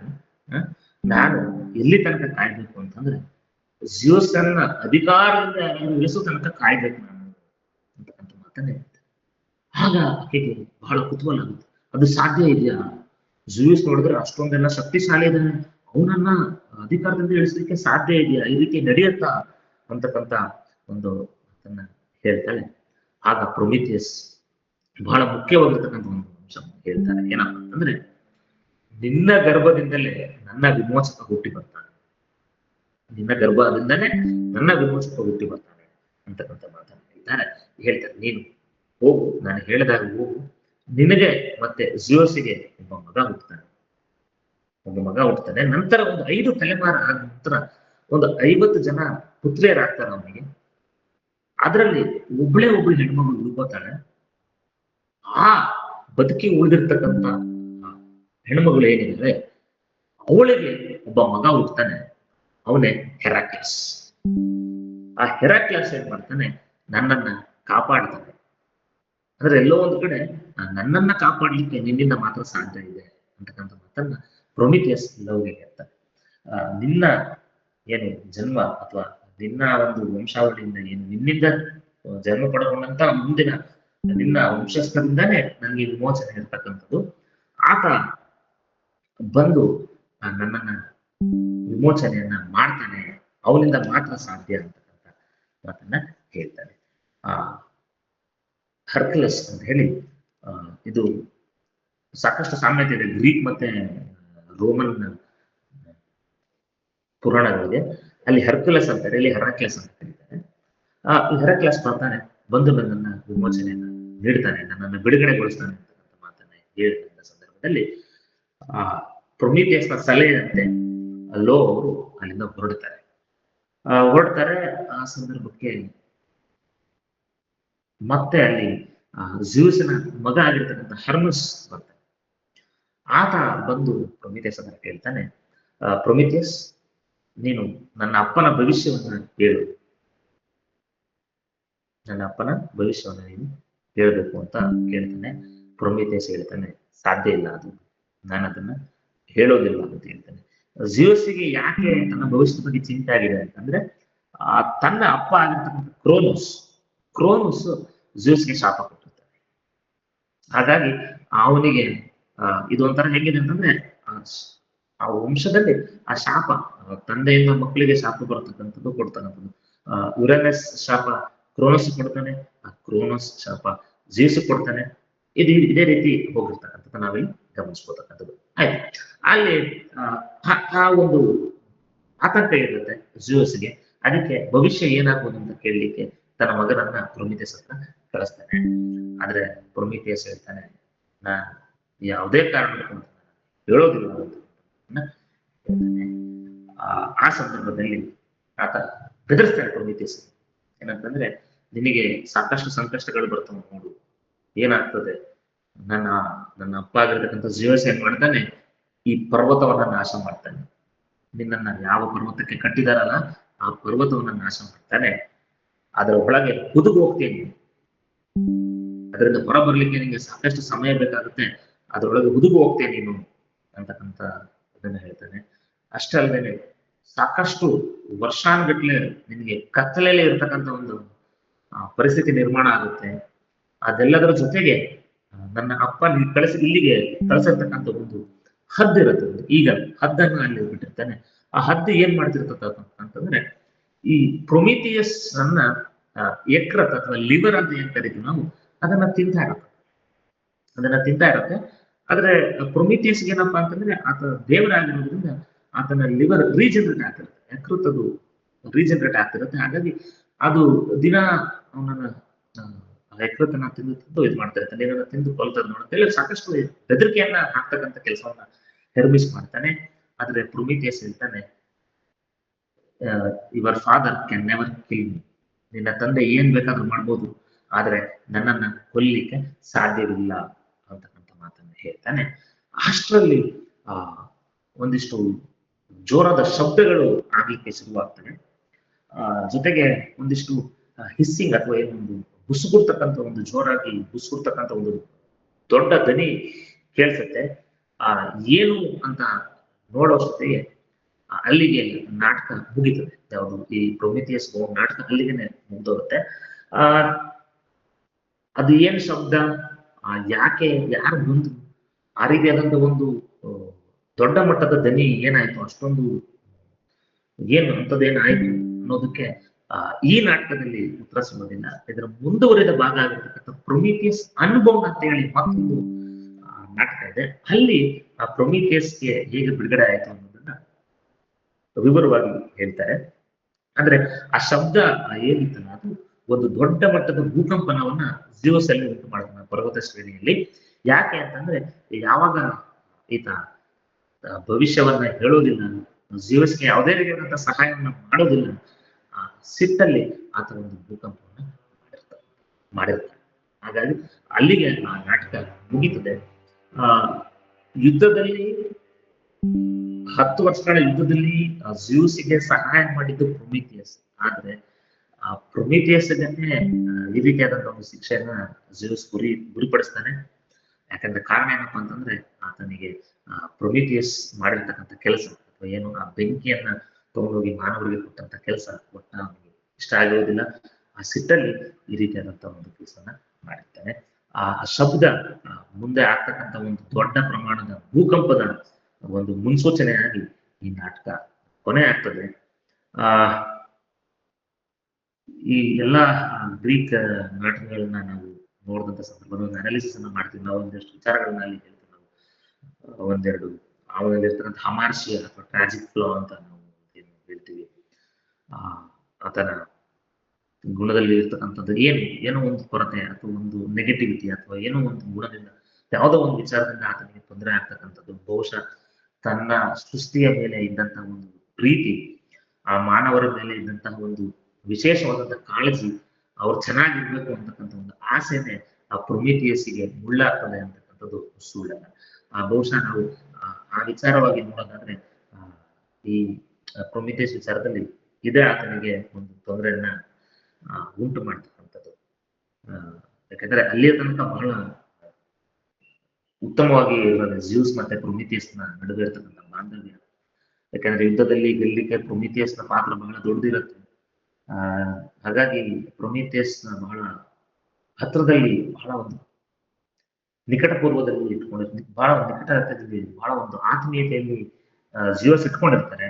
ಆದ್ರೆ ಯಾವಾಗ ಈ ಒಂದು ಕೆಲಸವನ್ನ ಮಾಡ್ತಾರೆ, ಒಂದು ಬೆಂಕಿಯನ್ನ ಮಾನವರಿಗೆ ಒಂದು ಸಹಾಯ ಮಾಡೋ ಉದ್ದೇಶ ಮಾಡ್ತಾರೆ, ಅಲ್ಲಿಂದ ಎಲ್ಲ ರಿವರ್ಸಲ್ ಆಫ್ ಫಾರ್ಚೂನ್ಸ್ ಅಂತ ಏನ್ ಹೇಳ್ತೀವಿ, ಪೆರಿಪೆಟಿ ಅಂತ ಏನ್ ಹೇಳ್ತೀವಿ, ಅಲ್ಲಿಂದ ಸಾಕಷ್ಟು ಬದಲಾವಣೆಗಳು, ದುರಂತಗಳು ನಮ್ಮ ಈ ಕಥಾನಾಯಕ ಆಗಿರ್ತಕ್ಕಂಥ ಪ್ರೊಮಿಥಿಯಸ್ನ ಜೀವನದಲ್ಲಿ ಆಗ್ತಕ್ಕಂಥದ್ದು ನಾವಿಲ್ಲಿ ಗಮನಿಸ್ಬೋದು.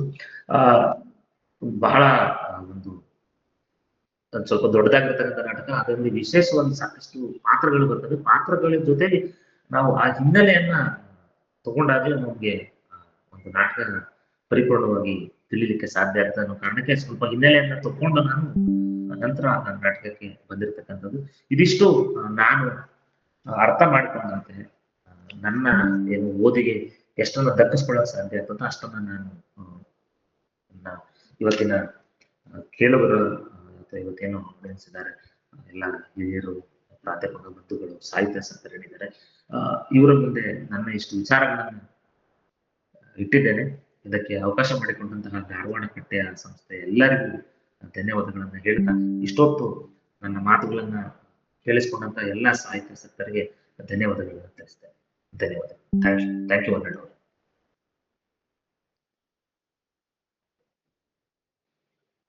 ಸರ್, ಧನ್ಯವಾದಗಳು ಸರ್. ಕಾರ್ಯಕ್ರಮದ ಅಧ್ಯಕ್ಷತೆಯನ್ನ ವಹಿಸಿರುವಂತಹ ಪ್ರೊಫೆಸರ್ ಬಸವರಾಜ್ ರೋಣು ಸರ್ ಅವರು ಕೆಲವು ಪೂರಕ ಮಾತುಗಳನ್ನಾಡಬೇಕಂತ ಸರ್, ಪ್ಲೀಸ್. ಎಲ್ಲರಿಗೂ ನಮಸ್ಕಾರ. ಡಾಕ್ಟರ್ ವಿಜಯಲಕ್ಷ್ಮಿ, ನನ್ನ ಧ್ವನಿ ಕೇಳಿಸ್ತದಲ್ಲ ಸರ್? ಕೇಳಿಸುತ್ತೆ ಪ್ಲೀಸ್. ಧಾರವಾಡ ಕಟ್ಟೆಯ ಎಲ್ಲ ಸಂಗಾತಿಗಳೇ, ಸ್ನೇಹಿತರೆ, ಹಿರಿಯರೇ, ಎಲ್ಲರಿಗೂ ನಮಸ್ಕಾರ. ಇಲ್ಲಿಯವರೆಗೆ ಮೂಡಲಗಿಯ ಸರ್ಕಾರಿ ಪ್ರಥಮ ದರ್ಜೆ ಕಾಲೇಜಿನಲ್ಲಿ ಇಂಗ್ಲಿಷ್ ಸಹಾಯಕ ಪ್ರಾಧ್ಯಾಪಕರಾಗಿ ಸೇವೆ ಸಲ್ಲಿಸುತ್ತಿರುವ ಚೇತನ್ ರಾಜ್ ಬಿ ಅವರ ಮಾತುಗಳನ್ನ ಕೇಳಿದ್ದೇವೆ. ಇಸ್ಕಿಲಸ್ ಅನ್ನ ಪ್ರೊಮಿಥಿಯಸ್ ಬಾಂಡ್ ನಾಟಕದ ಕುರಿತು ಮಾತನಾಡಿದರು. ಸುಮಾರು 40-45 ನಿಮಿಷಗಳ ಅವಧಿಯಲ್ಲಿ ಚೇತನ್ ರಾಜ್ ಅವರು ಇಸ್ಕಿಲಸ್ ಅನ್ನ ಈ ಮಹತ್ವದ ನಾಟಕದ ಕುರಿತು ಅನೇಕ ಮಾತುಗಳನ್ನ ಆಡಿದರು. ಇದು ಅತ್ಯಂತ ಚಿಕ್ಕ ನಾಟಕ, ಸುಮಾರು 35-36 ಪುಟಗಳ ನಾಟಕ. ಆದ್ರೆ ಈ ನಾಟಕಕ್ಕೆ ಗ್ರೀಕ್ ನಾಟಕದ ಇತಿಹಾಸದಲ್ಲಿ, ಗ್ರೀಕ್ ನಾಟಕ ರಂಗಭೂಮಿಯ ಇತಿಹಾಸದಲ್ಲಿ ತನ್ನದೇ ಆದ ಮಹತ್ವವಿದೆ. ಯಾಕೆಂದ್ರೆ ಗ್ರೀಕ್ ಪುರಾಣದ ಒಂದು ಬಹಳ ಸಂಕೀರ್ಣವಾದ, ಜಟಿಲವಾದ ತಾತ್ವಿಕತೆಯನ್ನ ಆಧರಿಸಿ ಈ ನಾಟಕವನ್ನ ರಚಿಸಲಾಗಿದೆ. ಗ್ರೀಕ್ ನಾಟಕಗಳ ಕುರಿತು ಮಾತನಾಡುವುದು ಸವಾಲಿನ ಕೆಲಸ. ಏಕೆಂದ್ರೆ ಪ್ರತಿಯೊಂದು ಗ್ರೀಕ್ ನಾಟಕದ ಹಿಂದೆ ಒಂದು ಪುರಾಣ ಇರ್ತದೆ, ಒಂದು ದಂತಕಥೆ ಇರ್ತದೆ, ಒಂದು ಇತಿಹಾಸ ಇರ್ತದೆ. ಅದರಿಂದ ಅನೇಕ ನಾಗರಿಕತೆಗೆ ಸಂಬಂಧಿಸಿದ ಪ್ರಶ್ನೆಗಳು, ತಾತ್ವಿಕತೆ ಇದೆಲ್ಲ ಇರ್ತದೆ. ಹೀಗಾಗಿ ಯಾವುದೇ ಗ್ರೀಕ್ ನಾಟಕದ ಕುರಿತು ಮಾತನಾಡುವುದು ಕಷ್ಟದ ಕೆಲಸ. ಸಾಕಷ್ಟು ತಾಳ್ಮೆಯನ್ನ ನಿರೀಕ್ಷಿಸ್ತದೆ, ಸಾಕಷ್ಟು ಸಹನೆಯನ್ನ ನಿರೀಕ್ಷಿಸ್ತದೆ. ಅಷ್ಟೇ ಅಧ್ಯಯನ ಮತ್ತು ಅಧ್ಯಯನವನ್ನ ಅದು ನಿರೀಕ್ಷೆ ಮಾಡ್ತದೆ. ಚೇತನ್ ರಾಜ್ ಅವರು ಅತ್ಯಂತ ತಾಳ್ಮೆಯಿಂದ ಮಾತನಾಡಿದ್ರು ಮತ್ತು ಸಾಕಷ್ಟು ತಯಾರಿಯನ್ನ ಮಾಡಿಕೊಂಡು ಮಾತನಾಡಿದ್ರು. ನಾಟಕದ ಭಾಷೆ, ನಾಟಕದ ಮುಖ್ಯ ವಸ್ತು, ನಾಟಕದ ತಾತ್ವಿಕತೆಯ ಕುರಿತು ಕೂಡ ಮಾತನಾಡಿದ್ರು. ಅವರ ಮಾತುಗಳಿಗೆ ಪೂರಕವಾಗಿ ನಾನು ಕೆಲವು ಮಾತುಗಳನ್ನ ಆಡಬೇಕು ಎಂದು ಎಂದುಕೊಂಡಿದ್ದೇನೆ. ಈ ನಾಟಕ ನನಗೆ ತುಂಬಾ ಇಷ್ಟವಾದಂತಹ ನಾಟಕ. ಗ್ರೀಕ್ ದುರಂತ ನಾಟಕಗಳು ನನಗೆ, ನನ್ನ ಮನಸ್ಸಿಗೆ ಮತ್ತು ಹೃದಯಕ್ಕೆ ತೀರಾ ಹತ್ತಿರವಾಗಿವೆ. ಏಕೆಂದ್ರೆ 21ನೇ ಶತಮಾನದಲ್ಲಿ ನಾವು ಕೇಳಿಕೊಳ್ಳುವ ಅನೇಕ ಪ್ರಶ್ನೆಗಳನ್ನ ಈ ಗ್ರೀಕ್ ರುದ್ರ ನಾಟಕಗಳ ನಾಯಕರು ಅಥವಾ ಪ್ರತಿನಾಯಕರು ಅವುಗಳನ್ನ ಬಹಳ ಗಟ್ಟಿಯಾಗಿ ಕೇಳಿಕೊಂಡಿದ್ದಾರೆ. ಹೀಗಾಗಿ ನಾವು ಈ ಎಲ್ಲಾ ನಾಟಕಗಳನ್ನ ಈ ಹೊತ್ತಿನಲ್ಲಿ ಅಧ್ಯಯನ ಮಾಡುವ ಅಗತ್ಯ ಮತ್ತು ಅವಶ್ಯಕತೆ ಎರಡು ಇದೆ. ಈ ಒಂದು ಸಣ್ಣ ಹಿನ್ನೆಲೆಯನ್ನು ಇಟ್ಟುಕೊಂಡು ಕೆಲವು ಮಾತುಗಳನ್ನ ಮುಂದಿನ ಒಂದು 7-8 ನಿಮಿಷಗಳಲ್ಲಿ ನಾನು ನನ್ನ ಮಾತುಗಳನ್ನ ಆಡ್ತೇನೆ. ಆಮೇಲೆ ನೀವು ಚೇತನ್ ರಾಜ್ ಅವರೊಂದಿಗೆ ಸಂವಾದನ ಮತ್ತು ಚರ್ಚೆಯನ್ನ ಮುಂದುವರಿಸಬಹುದು. ನಾನು ಪ್ರಾರಂಭದಲ್ಲಿ ಹೇಳಿದೆ, ಇದು ಬಹಳ ದೊಡ್ಡ ನಾಟಕ ಅಲ್ಲ. ಯಾವುದೇ ಒಂದು ಕೃತಿಯ ಶ್ರೇಷ್ಠತೆ, ವೈಶಿಷ್ಟ್ಯತೆ ಮತ್ತು ಅದು ನೀಡುವ ಅದರ ಆಶಯ, ಅದರ ತಾತ್ವಿಕತೆ, ಅದರ ಸಂದೇಶ ನಾಟಕ ಅಥವಾ ಆ ಕೃತಿಯ ಗಾತ್ರವನ್ನ ಅವಲಂಬಿಸಿರುವುದಿಲ್ಲ.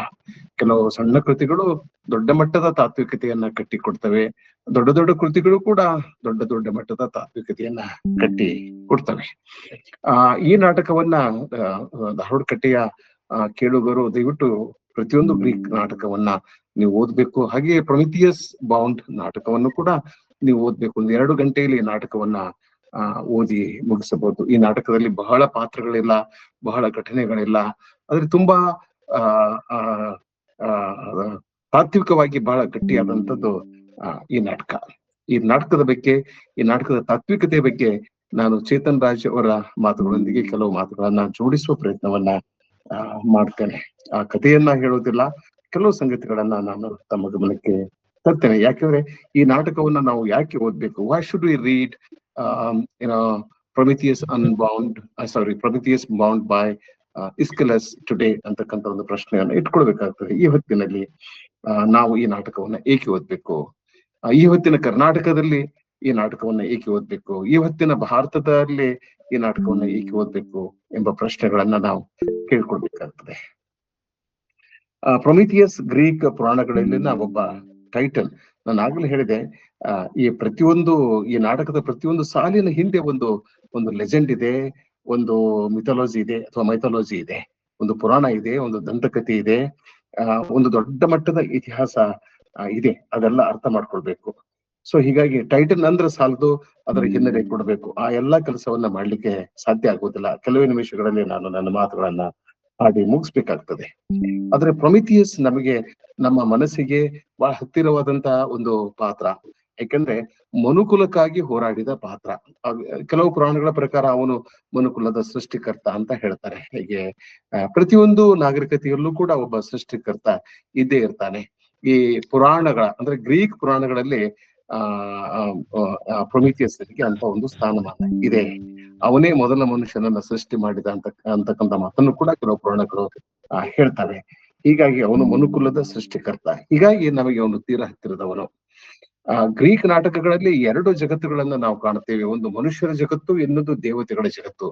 ಈ ದೇವತೆಗಳ ಜಗತ್ತು ಮತ್ತು ಮನುಷ್ಯರ ಜಗತ್ತಿನ ನಡುವೆ ಒಂದು ಆತ್ಮೀಯವಾದ ಒಡನಾಟ ಇಲ್ಲ.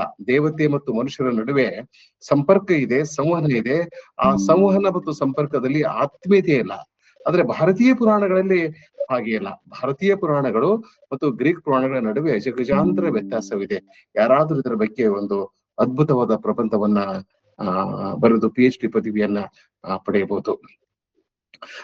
ಯಾಕಂದ್ರೆ ಭಾರತೀಯ ದೇವತೆಗಳು ಮನುಷ್ಯರ ವಿರುದ್ಧವಾಗಿಲ್ಲ, ಆದ್ರೆ ಗ್ರೀಕ್ ದೇವತೆಗಳು ಮನುಷ್ಯರ ವಿರುದ್ಧವಾಗಿ ಕೆಲಸ ಮಾಡ್ತವೆ, ಮನುಷ್ಯರ ನೆಮ್ಮದಿಯನ್ನ ಕೆಡಿಸ್ತವೆ, ಅಥವಾ ಮನುಷ್ಯರಿಗೆ ಕಷ್ಟಗಳನ್ನ ಕೊಟ್ಟು ಸಂತಸ ಪಡ್ತವೆ. ಇಂಥ ವಿಚಿತ್ರವಾದ ದೇವತೆಗಳು ಅಲ್ಲಿವೆ. ಇಂಥ ದೇವತೆಗಳನ್ನ ನಾವು ಈ ನಾಟಕದಲ್ಲೂ ಕಾಣಬಹುದು. ಝೂವಸ್ ಅನ್ನೋದು ಇನ್ನೊಂದು ಪಾತ್ರ ಇದೆಯಲ್ಲ, ಝೂವಸ್, ZEUS, ಇದು ನಮ್ಮ ಇಂದ್ರನ ಪಾತ್ರೆಗೆ ಹೋಲುವಂತ ಒಂದು ಪಾತ್ರ.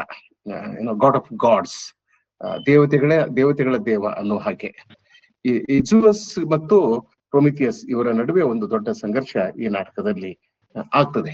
ಅದೇನೇ ಇರ್ಲಿ, ಪ್ರೊಮಿಥಿಯಸ್ ಮನುಕುಲದ ಸೃಷ್ಟಿಕರ್ತ, ಮನುಕುಲದ ಹಿತೈಷಿ. ಈ ಮನುಕುಲದ ಸೃಷ್ಟಿಕರ್ತ ಮತ್ತು ಹಿತೈಷಿ ದೇವತೆಗಳ ರಾಜ ಝೂಸನ ಆದೇಶವನ್ನ ಧಿಕ್ಕರಿಸ್ತಾನೆ. ಝೂಸನ ಆದೇಶ ಏನಾಗಿರ್ತದೆ ಅಂತಂದ್ರೆ, ಅವನು ಮನುಷ್ಯರಿಂದ ಅಗ್ನಿಯನ್ನ ಕದ್ದಿರ್ತಾನೆ. ದೇವತೆ ಮನುಷ್ಯರಿಂದ ಅಗ್ನಿಯನ್ನ ಕದ್ದಿರ್ತದೆ, ಅಂದ್ರೆ ಝೂಸ್ ಕದ್ದಿರ್ತಾನೆ. ಆದ್ರೆ ಆ ಅಗ್ನಿಯನ್ನ ಅದನ್ನ ಮತ್ತೆ ಮನುಷ್ಯರಿಗೆ ಕೊಡುವ ಪ್ರಯತ್ನವನ್ನ ಪ್ರೊಮಿಥಿಯಸ್ ಮಾಡ್ತಾನೆ, ಮತ್ತು ಅದರಲ್ಲಿ ಯಶಸ್ವಿ ಕೂಡ ಅವನು ಆಗ್ತಾನೆ. ಈ ಒಲಿಂಪಸ್ ಪರ್ವತ, ಈ ಪರ್ವತದ ಬಗ್ಗೆ ಒಂದು ದೊಡ್ಡ ಇತಿಹಾಸ ಇದೆ, ಒಂದು ದಂತಕಥೆ ಇದೆ, ಅದೆಲ್ಲ ಇದೆ. ಈ ಒಲಿಂಪಸ್ ಪರ್ವತದಿಂದ ಅಗ್ನಿಯನ್ನು ಕದ್ದು ಪ್ರೊಮಿಥಿಯಸ್ ಮಾನವರಿಗೆ ನೀಡ್ತಾನೆ.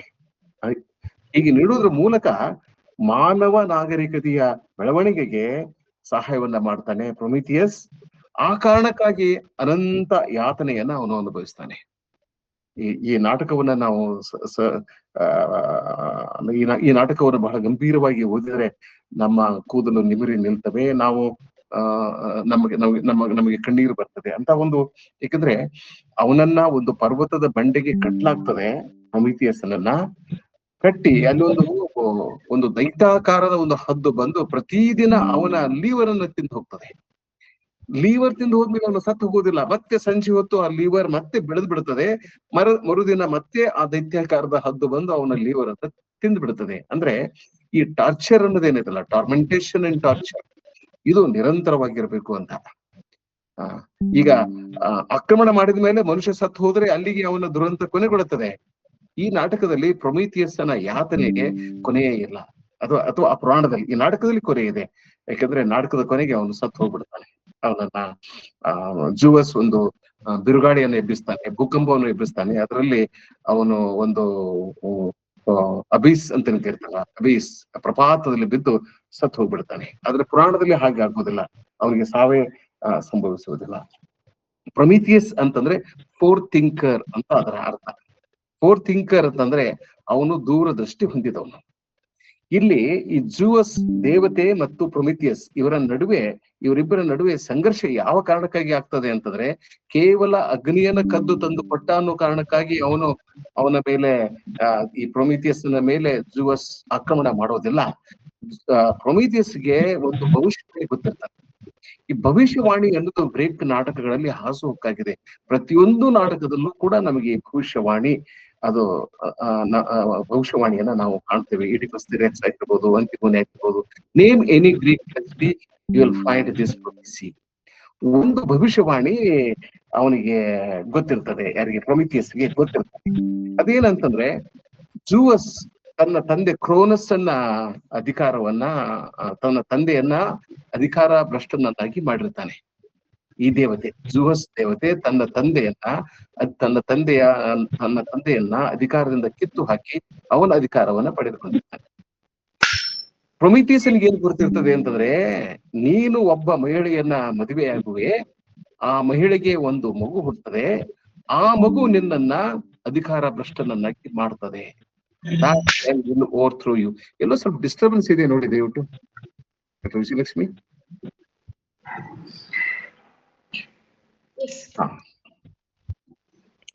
ಆ ಮಗು ನಿನ್ನನ್ನ ಅಧಿಕಾರ ಭ್ರಷ್ಟನನ್ನಾಗಿ ಮಾಡ್ತದೆ.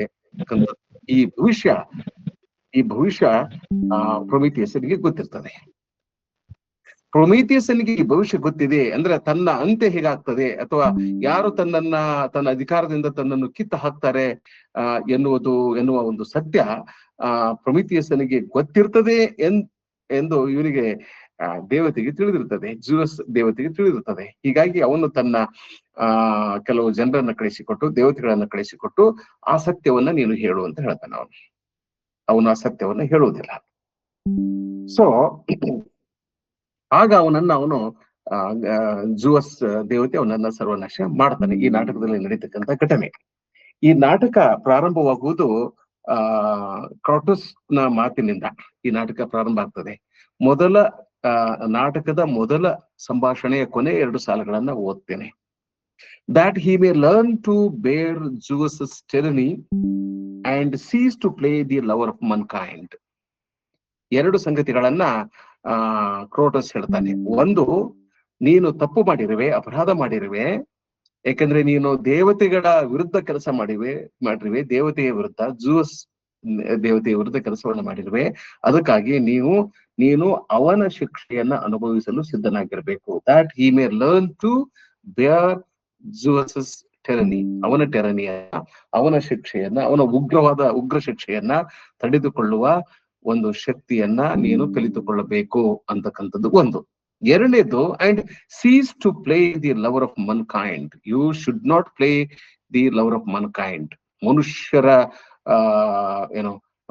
ಮನುಷ್ಯ ಪ್ರೇಮಿ ಅಂತಕ್ಕಂಥ ಏನಿನ್ನ ಪಾತ್ರ ಇದೆಯಲ್ಲ, ಮನುಷ್ಯ ಪ್ರೇಮಿಯ ಪಾತ್ರವನ್ನ ನೀನು ನಿಭಾಯಿಸಬಾರದು.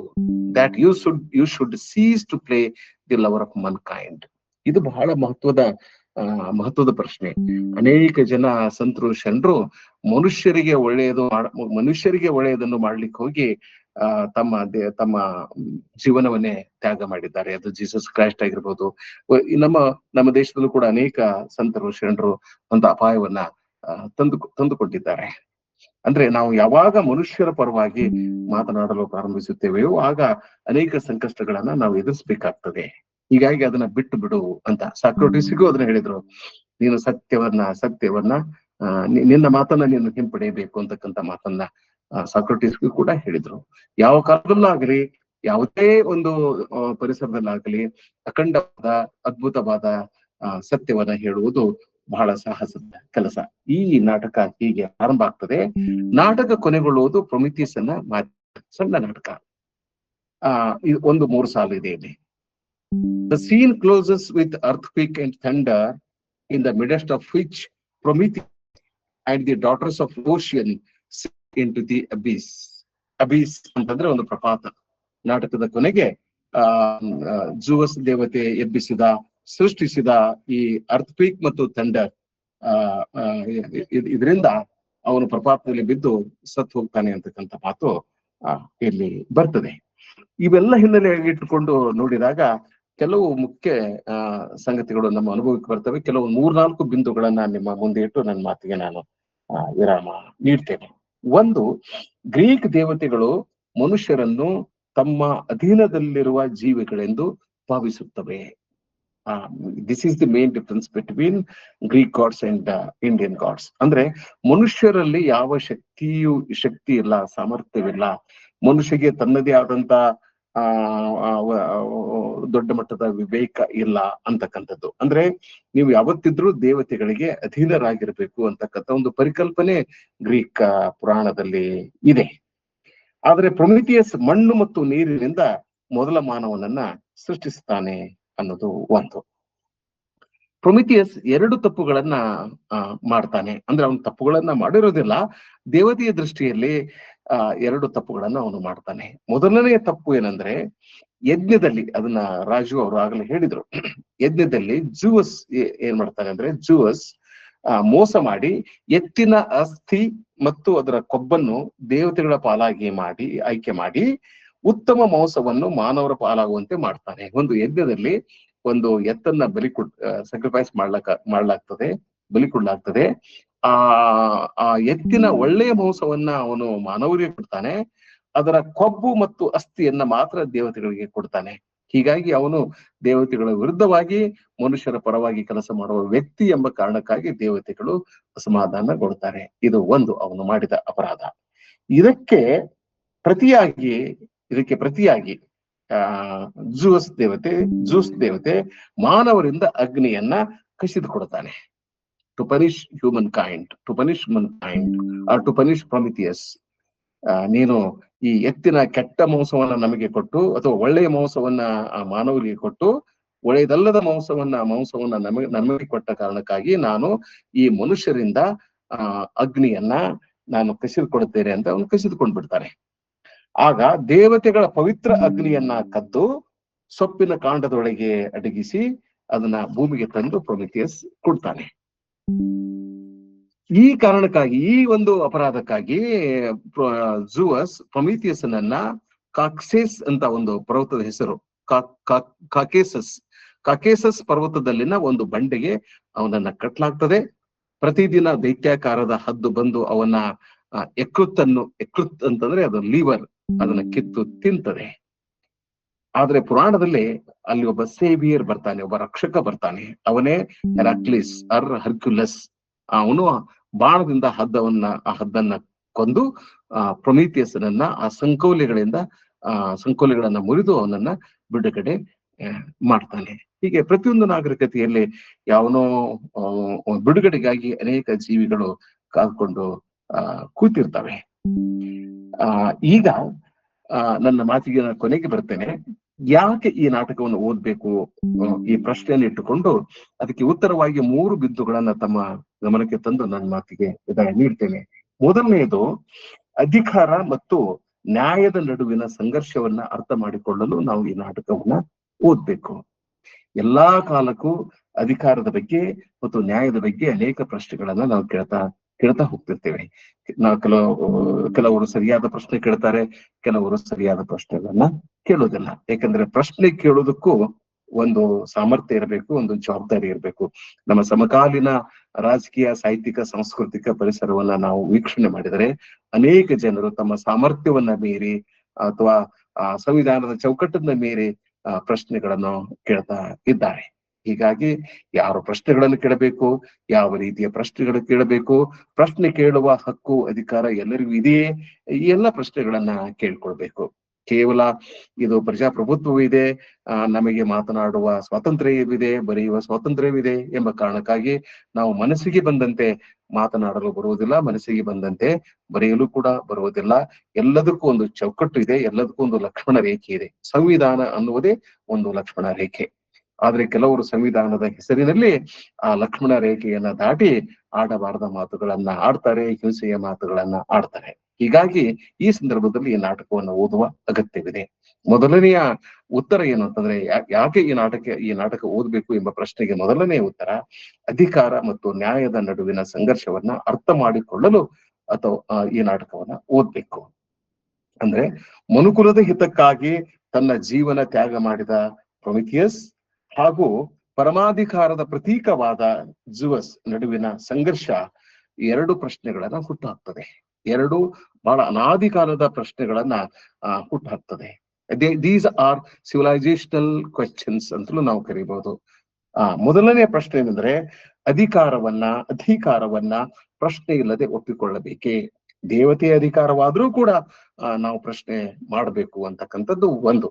ಇದ್ರ ಬಗೆಗೆ ನಾನು ಬಹಳ ವಿಸ್ತಾರವಾದ ಚರ್ಚೆಯನ್ನ ಮಾಡ್ಲಿಕ್ಕೆ ಹೋಗೋದಿಲ್ಲ. ಎರಡನೆಯದ್ದು ಏನಂತಂದ್ರೆ, ದೌರ್ಜನ್ಯದ ವಿರುದ್ಧದ ಪ್ರತಿರೋಧ ನೈತಿಕವಾಗಿ ಸಮರ್ಥನೀಯವೇ ಅಂತಕ್ಕಂಥದ್ದು ಇನ್ನೊಂದು ಪ್ರಶ್ನೆ. ಅಂದ್ರೆ ನಮ್ಮ ಮಾತಿಗೆ ಒಂದು ನೈತಿಕತೆ ಇರಬೇಕಾಗ್ತದೆ, ನಮ್ಮ ಮಾತಿಗೆ ಒಂದು ತಾತ್ವಿಕತೆ ಇರಬೇಕಾಗ್ತದೆ. ಯಾವ ಮಾತಿಗೆ ನೈತಿಕತೆಯ ಹಿನ್ನೆಲೆ ಇರೋದಿಲ್ವೋ, ನೈತಿಕತೆಯ ಸಮರ್ಥನೆ ಇರೋದಿಲ್ವೋ, ಆ ಮಾತಿಗೆ ಯಾವ ಅರ್ಥವೂ ಇರೋದಿಲ್ಲ. ಇದು ಒಂದು, ಈ ಪ್ರಶ್ನೆಗೆ ಮೊದಲನೇ ಉತ್ತರ.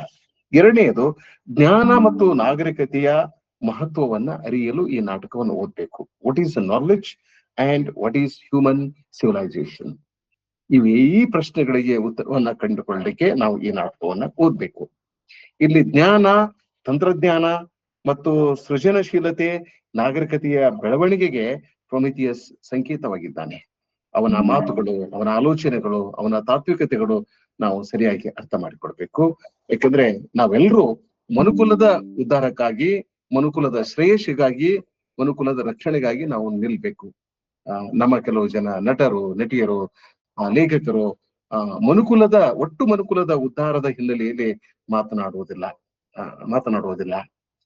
ಹೀಗಾಗಿ ನಾವು ಯಾರನ್ನೋ ಗುರಿಯಾಗಿಟ್ಟುಕೊಂಡು ಮಾತನಾಡುವುದು ಸರಿಯಲ್ಲ. ನಾನು ಡಿರೇಲ್ ಆಗ್ತಾ ಇಲ್ಲ, ಈ ನಾಟಕದ ಚೌಕಟ್ಟಿನೊಳಗೆ ನನ್ನ ಮಾತುಗಳನ್ನ ನಾನು ಆಡ್ತಾ ಇದ್ದೇನೆ. ಇದು ಎರಡನೆಯದು. ಒಂದು, ಅಧಿಕಾರ ಮತ್ತು ನ್ಯಾಯದ ನಡುವಿನ ಸಂಘರ್ಷವನ್ನ ಅರ್ಥ ಮಾಡಿಕೊಳ್ಳಲಿಕ್ಕೆ ಈ ನಾಟಕವನ್ನ ಓದ್ಬೇಕು. ಎರಡನೆಯದು, ಜ್ಞಾನ ಮತ್ತು ಮಾನವ ನಾಗರಿಕತೆಯ ಮಹತ್ವವನ್ನ ಅರಿತುಕೊಳ್ಳುವುದಕ್ಕೆ ಈ ನಾಟಕವನ್ನ ಓದ್ಬೇಕು. ಮೂರನೆಯದು, ಧೈರ್ಯ ಮತ್ತು ಪ್ರತಿರೋಧದ ಆದರ್ಶವನ್ನ ಅರಿಯಲು ಈ ನಾಟಕವನ್ನ ನಾವು ಓದ್ಬೇಕು. ಧೈರ್ಯ ಅಂತಂದ್ರೆ ಅಸಹನೀಯ ಯಾತನೆ ಅನುಭವಿಸುತ್ತಾನೆ ಪ್ರೊಮಿಥಿಯಸ್ ಈ ನಾಟಕದಲ್ಲಿ. ಅಂದ್ರೆ ಅನ್ಬೇರೇಬಲ್ ಟಾರ್ಚರ್ ಅದನ್ನ ಅವನು ಅನುಭವಿಸ್ತಾನೆ. ಆದ್ರೆ ತನ್ನ ತತ್ವಗಳಿಗೆ ಅವನು ದ್ರೋಹ ಬಗೆಯುವುದಿಲ್ಲ. ಆಯ್ತು, ನಾನು ನೀನ್ ಹೇಳ್ದಂಗೆ ಕೇಳ್ತೇನೆ, ನನಗೆ ಗೊತ್ತಿರುವ ಸತ್ಯ ಇದೆ ಎಂದು ಅವನು ಹೇಳಿದ್ದಿದ್ರೆ ಅವನು ಬದುಕಿ ಉಳಿತಿದ್ದ. ಸಾಕ್ರಟೀಸ್ ಹಾಗೆ ಹೇಳಲಿಲ್ಲ, ಅವನು ಕೂಡ ಹಾಗೆ ಹೇಳಿಲ್ಲ. ಅಂದ್ರೆ ಮನುಷ್ಯನಿಗೆ ಪ್ರತಿಯೊಬ್ಬ ಮನುಷ್ಯನಿಗೆ ಸತ್ಯ ಮುಖ್ಯವಾಗಬೇಕು ಹೊರತು ಜೀವನ ಮುಖ್ಯವಾಗಬಾರ್ದು. ಕೇವಲ ನನ್ನ ಜೀವವನ್ನ ನಾನು ಕಾಪಾಡಿಕೊಳ್ಳುವುದಕ್ಕೆ ಅಥವಾ ನನ್ನ ಕುಟುಂಬವನ್ನ ನಾನು ಕಾಪಾಡಿಕೊಳ್ಳುವುದಕ್ಕೆ ನಾನು ಒಂದು ದೊಡ್ಡ ಮಟ್ಟದ ಸತ್ಯಕ್ಕೆ ತಿಲಾಂಜಲಿ ಇಡಬಾರ್ದು ಅಂತಕ್ಕಂಥದ್ದು ಒಂದು ತಪ್ಪೆ. ಸೊ ಇಲ್ಲಿ ಪ್ರೊಮಿಥಿಯಸ್ ತಾನು ಸತ್ತು ಹೋಗ್ತಾನೆ, ತನ್ನ ಜೀವವನ್ನೇ ತ್ಯಾಗ ಮಾಡ್ತಾನೆ. ಆದ್ರೆ ತಾನು ನಂಬಿದ ಸಿದ್ಧಾಂತಕ್ಕೆ, ತಾತ್ವಿಕತೆಗೆ ಅವನು ದ್ರೋಹ ಎಸಗುವುದಿಲ್ಲ. ಮತ್ತು ಬಂಡೆಗೆ ಬಂಧಿತನಾದಾಗಲೂ ಅವನು ಸತ್ಯವನ್ನ ಮಾತನಾಡ್ತಾನೆ. ಮಾನವ ಕುಲದ ಪರವಾಗಿ ತನ್ನ ನಿಲುವನ್ನ ಅವನು ತನ್ನ ನಿಲುವನ್ನ ವ್ಯಕ್ತಪಡಿಸ್ತಾನೆ. ಸೊ ಈ 3 ಕಾರಣಗಳಿಗಾಗಿ ನಾವು ಈ ನಾಟಕವನ್ನ ಓದ್ಬೇಕು. ಹಿರಿಯರೇ, ಸ್ನೇಹಿತರೆ, ಈ ನಾಟಕದ ಕುರಿತು ನಾನು ನನ್ನ ಕೆಲವು ಆಲೋಚನೆಗಳನ್ನ ವಿಚಾರಗಳನ್ನ ತಮ್ಮೊಂದಿಗೆ ಹಂಚಿಕೊಂಡಿದ್ದೇನೆ. ಚೇತನ್ ರಾಜ್ ಅವರ ಮಾತಿಗೆ ನನ್ನ ಕೆಲವು ಮಾತುಗಳನ್ನ ಸೇರಿಸಿದ್ದೇನೆ. ಇಷ್ಟು ಮಾತುಗಳು ಈ ಸಂದರ್ಭದಲ್ಲಿ ಸಾಕು. ನೀವು ಚೇತನ್ ಅವರೊಂದಿಗೆ ಸಂವಾದವನ್ನ, ಚರ್ಚೆಯನ್ನ ಗುರುವಾರದ ಭೇಟಿಯಾಗೋಣ ಮತ್ತು ಕಾದಂಬರಿಯ ಕುರಿತು ನಡೆಯಲಿರುವ ಉಪನ್ಯಾಸವನ್ನ ಆಲಿಸೋಣ. ನಮಸ್ಕಾರ ಸರ್. ಪ್ರೊಮೋಥಿಯಸ್ ಕತೆ ಜೀಮೂತ ವಾಹನನ ಕತೆ ಇದ್ದಂಗಿದೆ ಅಲ್ಲ ಸರ್? ಯಾರ ಕತೆ ಹೇಳಿ? ಜೀಮೂತ ವಾಹನ. ಹೌದು. ಹೌದು. ಈಗ ನೋಡಿ, ಗ್ರೀಕ್ ಪುರಾಣಗಳು ಮತ್ತು ಭಾರತೀಯ ಪುರಾಣಗಳ ನಡುವೆ ಒಂದು ಅದ್ಭುತವಾದ ಹೋಲಿಕೆ ಸಾಮ್ಯತೆ ಇದೆ.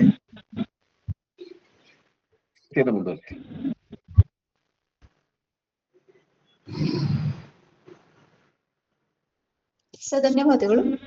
ಚರ್ಚೆಗೆ ಅವಕಾಶ ಇದೆ. ಏನಾದ್ರೂ ಪ್ರಶ್ನೆಗಳಿದ್ರೆ ಅಥವಾ ಪೂರಕ ಮಾತುಗಳಿದ್ರೆ ದಯವಿಟ್ಟು ಆಡಿಯೋ ಮ್ಯೂಟ್ ಮಾಡಿಕೊಂಡು ಸರ್ ಜೊತೆಗೆ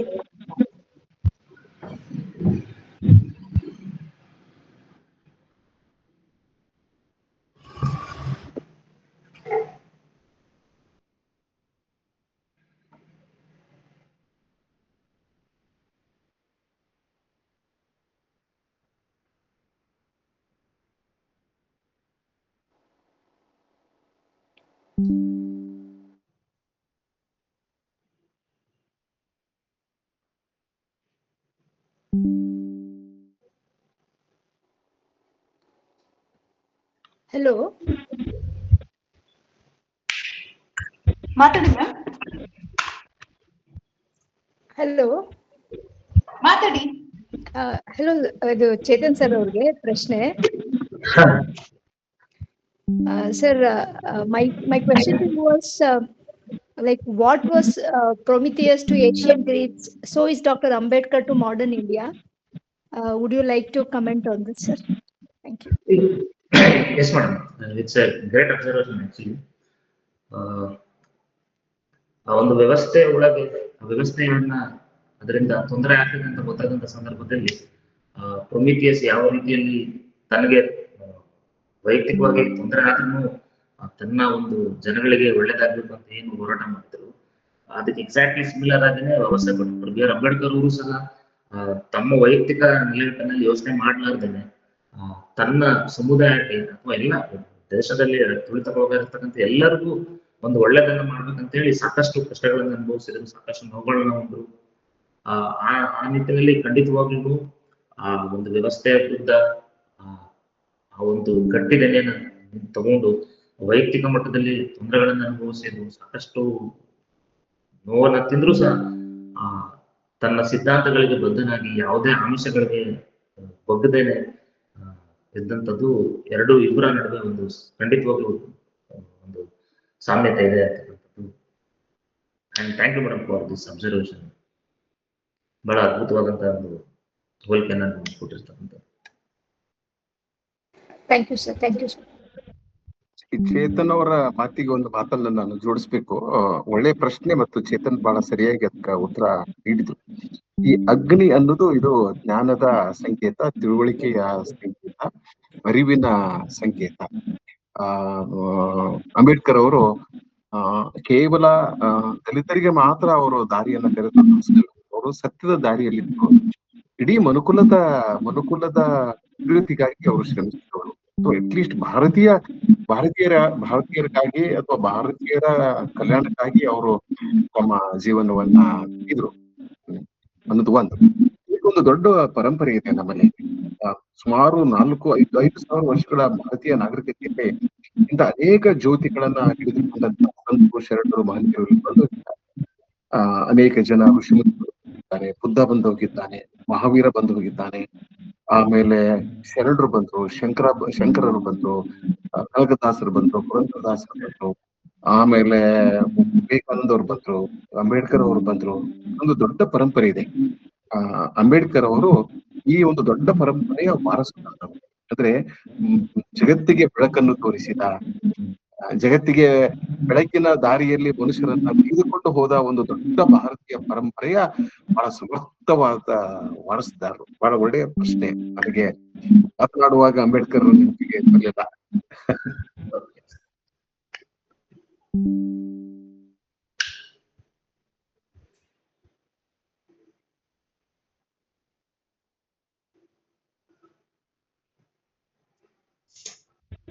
ಮತ್ತೆ ಏನಾದ್ರು ಪ್ರಶ್ನೆಗಳಿವೆ?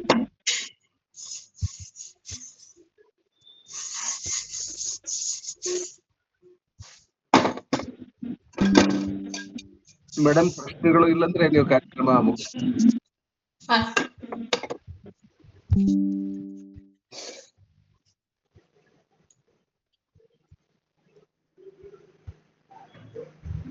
ಇವತ್ತಿನ